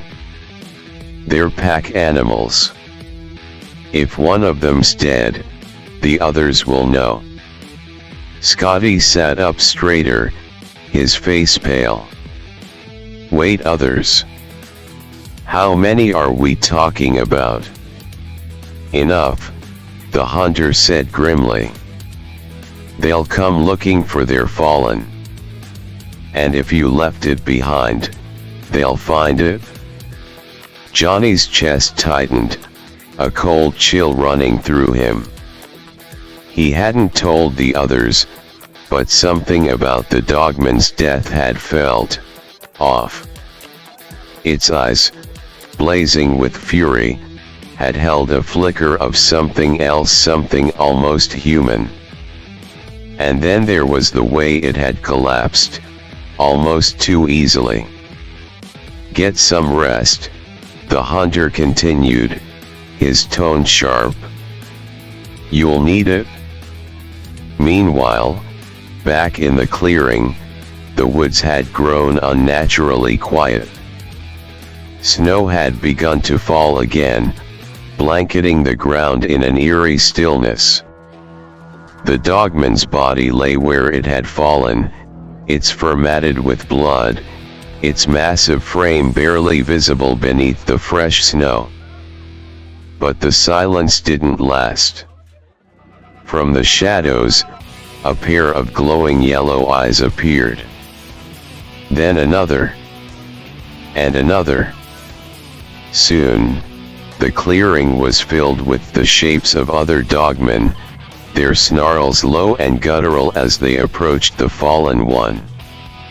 They circled it, their movements deliberate, their eyes gleaming with what could only be described as grief and rage. One of them crouched low, sniffing the bloodied snow. It growled softly, its claws flexing against the ground. The others joined in, their growls rising into a collective howl that echoed through the woods like a mournful dirge. And then, the impossible happened. The fallen dogman stirred. Its chest rose and fell weakly, a rasping breath escaping its throat. The pack recoiled in shock, their growls turning to whimpers as they realized it wasn't dead. The creature's eyes opened, their glow dim but steady. Its head lifted slightly, and for a moment, the woods were filled with an otherworldly silence. The dogman's lips moved, its voice low and broken, like the scraping of stone against metal. "Vanduke." The pack froze, their yellow eyes wide with something resembling fear. The name rippled through the air like a living thing, carrying with it a weight that the forest seemed to acknowledge. Even the trees seemed to bow under the weight of the word, their branches creaking in the cold. The fallen dogman's eyes closed again, its head sinking back into the snow. The pack gathered closer, their growls hushed, their movements careful. They seemed to understand that something had changed, that the boy who had faced their fallen comrade was no ordinary human. Back at the loom mill, Johnny sat alone in the darkened workshop, unable to sleep. The others had drifted off, their exhaustion finally overtaking them, but Johnny's mind was restless. The Magnum rested on the table in front of him, and the VCSN device on his arm glowed faintly in the dim light. He stared at the device, his thoughts swirling.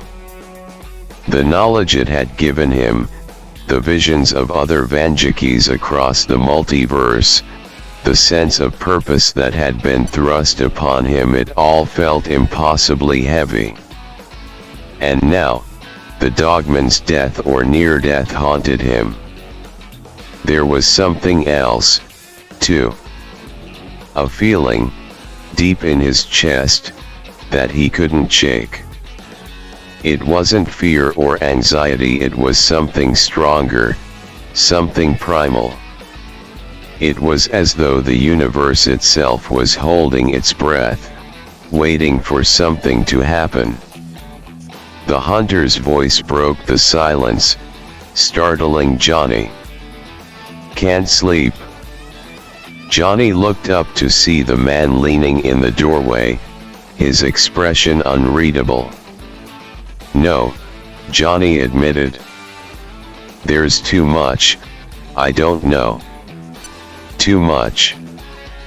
The hunter stepped inside, his boots crunching softly against the mill's floor. "Get used to it." The kind of life you're stepping into, it doesn't get easier. You just learn to carry it. Johnny hesitated, then asked, "Do you think they'll come for us?" "The others?" The hunter nodded. "I don't think." "I know. And when they do, you'll have a choice to make." "What choice?" "To be a hunter or prey.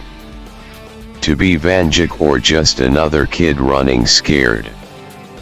Johnny's stomach tightened at the words, but he didn't respond. He turned back to the Magnum, his fingers brushing over the cold steel. The weight of the weapon felt different now, heavier, as though it carried more than just bullets. The hunter watched him for a long moment, then said, "You're not like the others, Johnny. You've got something bigger inside you. I don't know what it is, but I can see it." Johnny didn't answer. He didn't need to. Deep down, he knew the truth. The dogman's whispered words had confirmed it. He wasn't just Johnny Vanduke anymore. He was something else. And the world was about to learn what that meant. As the hunter's footsteps faded into the distance, Johnny leaned back in his chair, the room's silence pressing down on him. He stared at the .44 Magnum lying on the table, its cold, metallic surface catching the faint light from the lamp. His thoughts were a whirlwind of fear, determination, and confusion. What had the dogman meant when it spoke his name? And why did he feel like the universe itself had turned its gaze on him? Then, the VCSN device on his arm began to hum softly. A faint, distorted voice crackled through the air, low at first, but growing clearer. Johnny sat up straight, his heart racing as he recognized the voice. It was his own. "Hey, new guy," the voice said, light and playful. "Heard you just got your first kill. Congrats. Welcome to the club." Johnny blinked, his stomach tightening. Who is this?" The voice chuckled. "Oh, right, introductions. Forgot how weird this is the first time. Name's Vanduke. Well, technically, I guess I'm a Vanduke. Everyone calls me the orphan, though. Youngest one in the multiverse. 13, in case you're wondering." Johnny froze, his mind racing. The orphan? A Vanduke from another timeline? He'd seen glimpses of other Vandukes in the holograms from the VCSN device, but this was the first time he'd heard one speak. I'm Johnny Vanduke," he said hesitantly, his voice barely steady. "From Lancaster." The orphan's laugh was warm but tinged with an edge of mischief.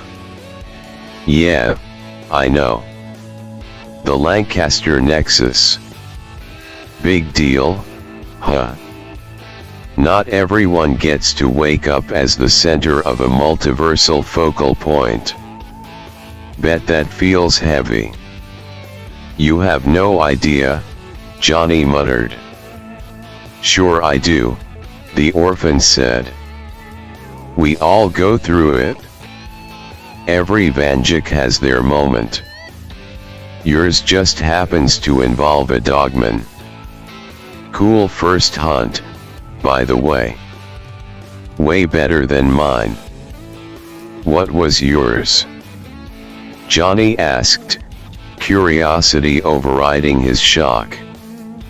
The orphan's tone shifted slightly, growing darker. My first hunt wasn't a monster like yours. It was him. The man behind the slaughter. Nasty piece of work, that one. His thing? Killer animatronics. Creepy old restaurant in my timeline. Kids went missing there. A lot of kids. Johnny felt a chill run down his spine. What happened? Found his lair, the orphan said, his voice quiet but steady. He'd been building these machines, stuffing them with, you know. I tracked him down after one of those things nearly killed me. It wasn't clean, and it wasn't easy, but I stopped him. Took out his machines, too. Johnny swallowed hard. You're 13. Yeah, the orphan said with a hint of pride. And I'm still standing. That's the thing about being a Vanduke, you don't get to pick your fights. They pick you. You just have to deal with it. Johnny stared at the device, his mind reeling.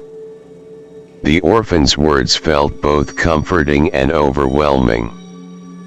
How are you talking to me? He asked. The orphan chuckled again. VCSN, duh. It's how we keep in touch. You're plugged in now, so welcome to the network. You've got a lot of brothers and sisters out there, Johnny. Some of us are heroes. Some of us, not so much. But we all look out for each other when we can.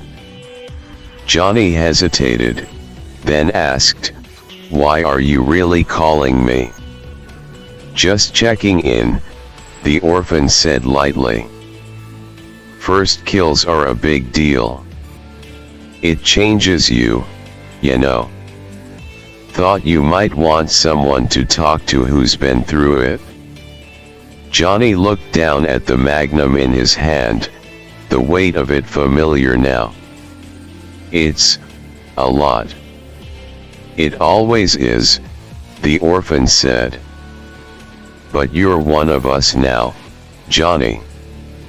You'll figure it out. Just remember whatever's coming, you don't face it alone. We've all been there. The line crackled for a moment, and Johnny thought the connection was about to drop. But then the orphan's voice came back, quieter now. One more thing. The DogMen? It wasn't just a hunt. It was a message. Something's waking up in Lancaster, something big. Be ready for it. The connection cut out, leaving Johnny alone in the silence. The VCSN device went dark, its glow fading into the shadows. Johnny exhaled slowly, his mind still buzzing with the orphan's words. He didn't fully understand what was happening, but one thing was clear, this was just the beginning. And the name Vanduke was about to become a legend. The next morning, the group gathered around a rickety table in the loom mill, the air heavy with tension. Johnny, Ren, Scotty, and the hunter sat in the dim light of the workshop, the faint hum of a generator filling the silence.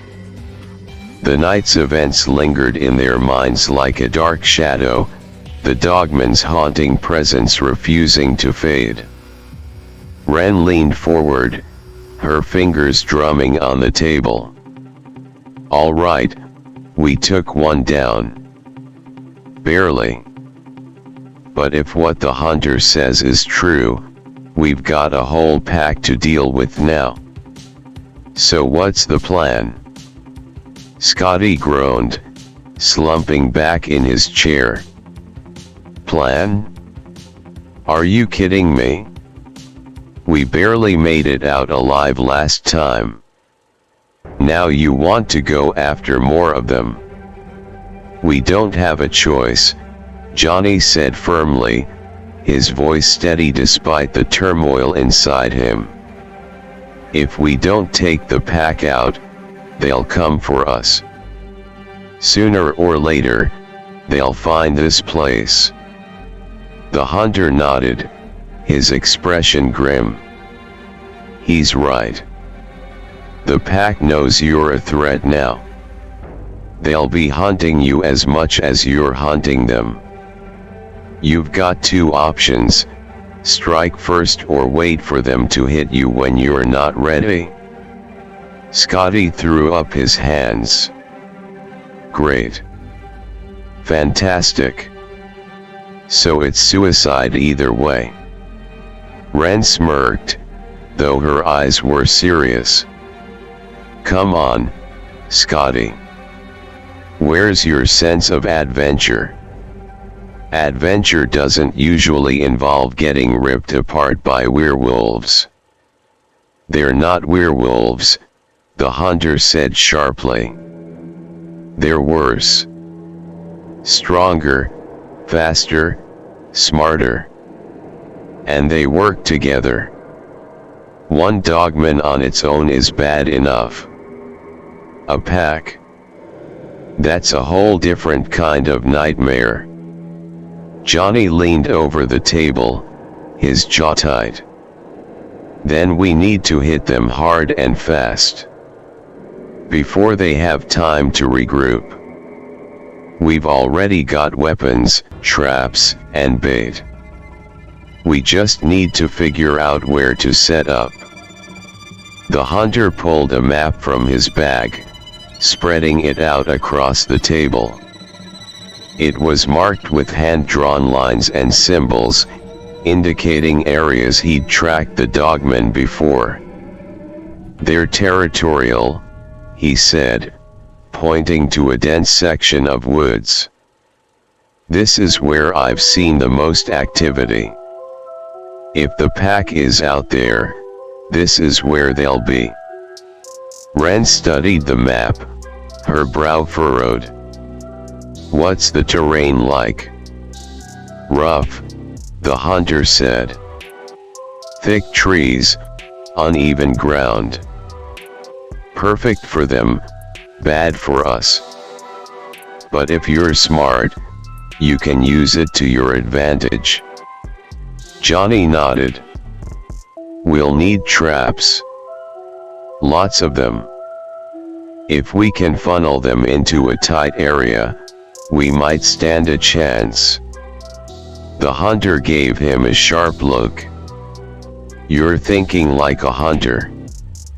That's good. But don't underestimate them. They'll sense the traps if you're not careful. You need to think one step ahead. Scotty looked at the map, his face pale. And what happens if this goes sideways? What happens if we can't take them all down? The room fell silent for a moment. Then Johnny said quietly, we don't let it go sideways. Ren grinned, though there was a hard edge to it. Hell yeah. Let's hunt. The rest of the day was spent preparing. Johnny worked with the hunter to modify their traps, sharpening spikes and rigging tripwires to explosives scavenged from abandoned construction sites. Ren focused on weaponry, sharpening blades, and reinforcing their makeshift spears with steel bindings. Scotty begrudgingly helped set up bait stations using the strange vials of liquid the hunter had brought. By late afternoon, the group was ready. They loaded their equipment into the van and set out for the woods, the tension in the air palpable. The drive was silent, each of them lost in their own thoughts. When they arrived at the edge of the hunters' marked territory, the forest was eerily quiet. The sunlight barely penetrated the thick canopy, casting the ground in dim, dappled shadows. The air was cold, and every step seemed to echo unnaturally, as though the woods themselves were watching. "This is it," the hunter said, his voice low. "They're out here. I can feel it." Johnny looked around, his senses heightened. The device on his arm pulsed faintly, its glow barely visible through his sleeve. He hadn't told the others about the orphan or the VCSN, but the knowledge it had given him burned in the back of his mind. The dogmen weren't just animals, they were something more. And Lancaster wasn't just a hunting ground. It was a battleground. "All right," he said, his voice steady. "Let's set up." The traps were laid in a wide arc, designed to funnel the dogmen into a narrow gorge where the group could hold their ground. Spikes were buried in the ground, bait was hung from trees, and improvised explosives were hidden beneath layers of leaves and snow. By the time the sun began to set, the group was in position. Johnny crouched behind a fallen tree, the magnum steady in his hand. Wren was beside him, her spear resting on her shoulder, while Scotty huddled behind a boulder with the shotgun. The hunter was further back, his rifle trained on the clearing. The forest grew darker, the shadows deepening.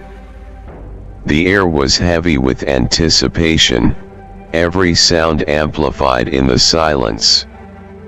Then, it began. A low, guttural growl echoed through the trees, followed by another. And another. The sounds seemed to come from all directions, growing louder, closer. Johnny's heart pounded in his chest. He gripped the magnum tighter, his breath visible in the freezing air. "They're here," the hunter said, his voice barely above a whisper. The first dogman appeared at the edge of the clearing, its yellow eyes glowing like twin lanterns in the darkness. It was larger than the one they'd faced before, its muscles rippling beneath its fur. It sniffed the air, its head turning toward the bait. Behind it, more shapes emerged from the shadows. 3, 4, 5. The pack. Johnny's stomach tightened. This was it. "Wait for my signal," the hunter whispered. The pack moved cautiously, their movements deliberate as they approached the bait. One of them stopped, sniffing the ground near a trap. Johnny's finger hovered over the trigger. His breath slowed, his focus narrowing to a razor's edge. The hunter's voice cut through the silence. "Now." And the woods erupted into chaos. Johnny pulled the trigger, the .44 Magnum roaring in the dark like thunder.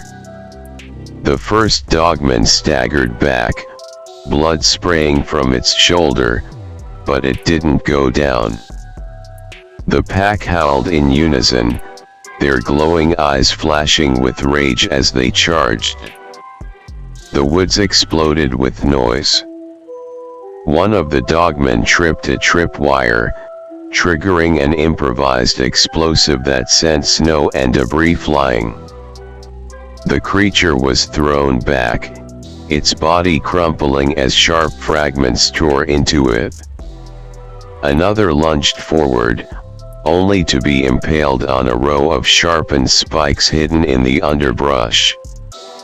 "Keep firing," the hunter barked, his rifle cracking as he shot one of the creatures through the chest.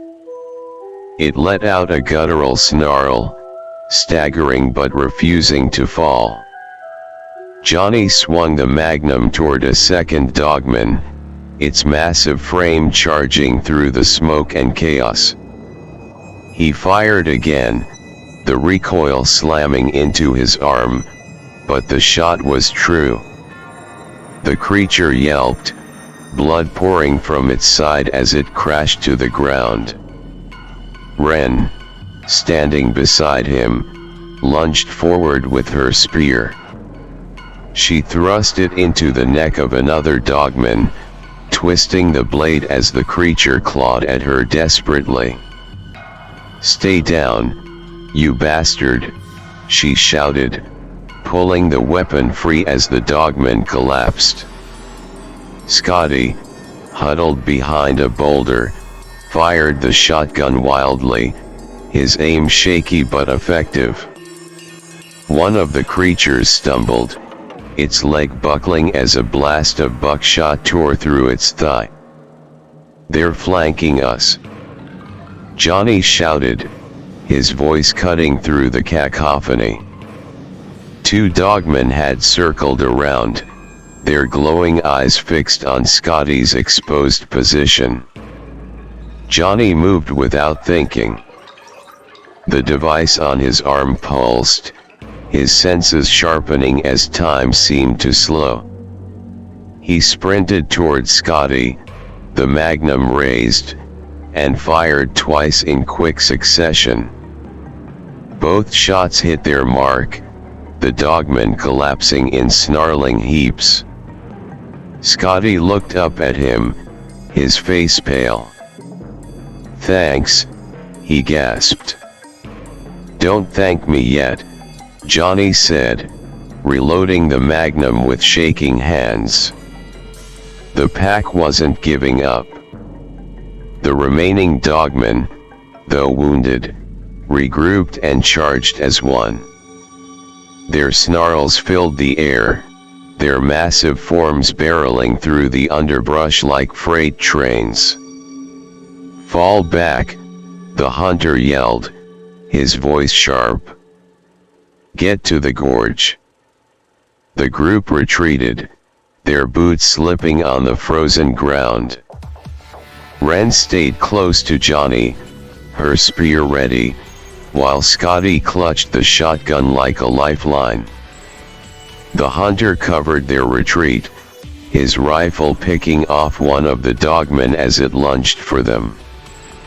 They reached the narrow gorge, a natural choke point bordered by steep rock walls. Johnny and Ren took position at the front, their weapons ready, while Scotty and the hunter held the rear. "This is it," Johnny said, his voice steady despite the adrenaline coursing through him. "We hold them here." The first dogman reached the gorge, its massive claws raking at the rock walls as it charged. Ren thrust her spear forward, the point driving into the creature's chest. It howled, blood spraying as it collapsed to the ground. Another followed, its yellow eyes blazing with fury. Johnny fired the magnum, the shot echoing off the walls, and the creature fell mid-leap, its body skidding to a halt in the snow. "Keep it up," the hunter shouted, his rifle cracking as he fired at another dogman. "Don't let them through." But the pack was relentless. Two more dogmen pushed forward, their massive bodies shoving the corpses of their fallen aside. One leaped for Scotty, its claws raking through the air, but he fired the shotgun at point-blank range, the blast throwing it backward. The other lunged at Johnny. He swung the magnum like a club, the heavy steel connecting with the creature's jaw. It snarled, snapping at him, but Ren drove her spear into its back, pinning it to the ground. "They just keep coming," Scotty shouted, his voice panicked. "They're testing us," the hunter growled, reloading his rifle. "They're trying to find a weakness." "Well, they're gonna find one if this keeps up," Ren snapped, yanking her spear free and turning to face the next attacker. Johnny's vision blurred for a moment as the device on his arm pulsed again. A flood of images and memories flashed through his mind, alternate timelines, battles fought and lost, other versions of himself standing against impossible odds. He saw Vandukes wielding strange weapons, commanding armies, battling creatures far worse than the DogMen. And then, just as quickly, the visions faded. He was back in the gorge, his friends fighting beside him, the snarls and howls of the pack echoing all around. Another DogMen charged, its claws slashing through the air. Johnny raised the magnum, the world narrowing to a single point of focus. He fired, the bullet striking the creature's head. It fell mid-leap, its body skidding to a stop at his feet. The remaining DogMen hesitated, their growls low and uncertain. Blood soaked the snow, steam rising from the fallen bodies. For a moment, the pack seemed to falter. And then they retreated, melting back into the shadows of the woods. Johnny lowered the magnum, his chest heaving. The silence that followed was deafening, broken only by the ragged breaths of his friends. "Is it over?" Scotty asked, his voice trembling.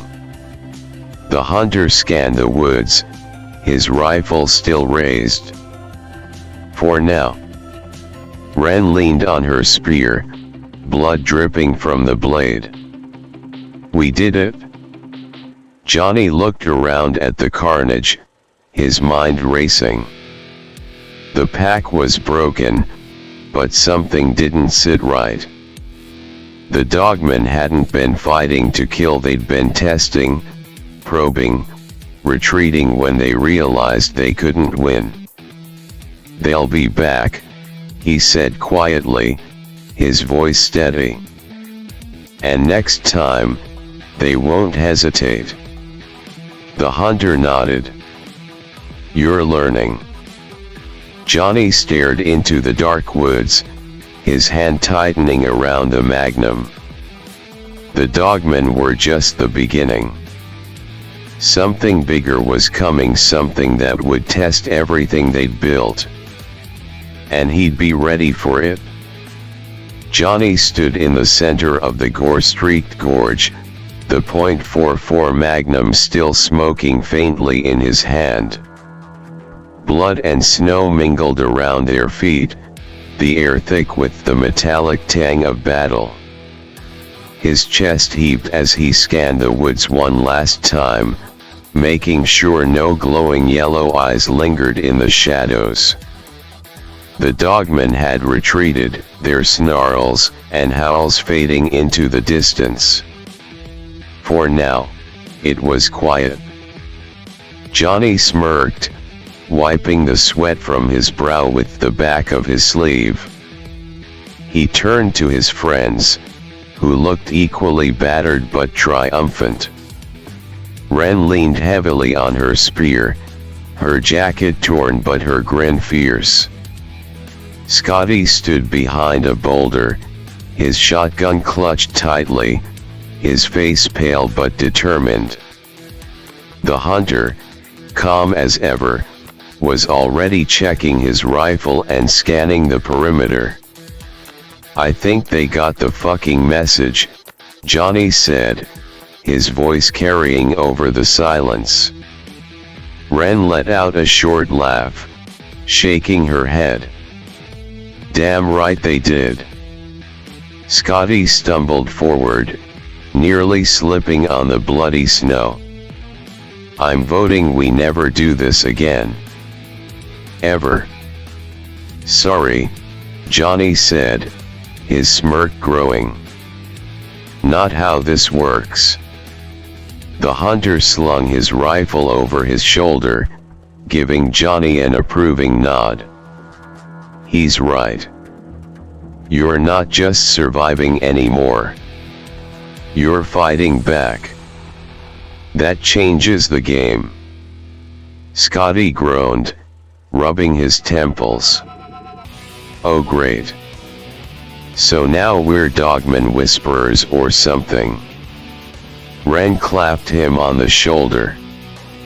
"Cheer up, Scotty. You didn't even die this time." "Yet," he muttered.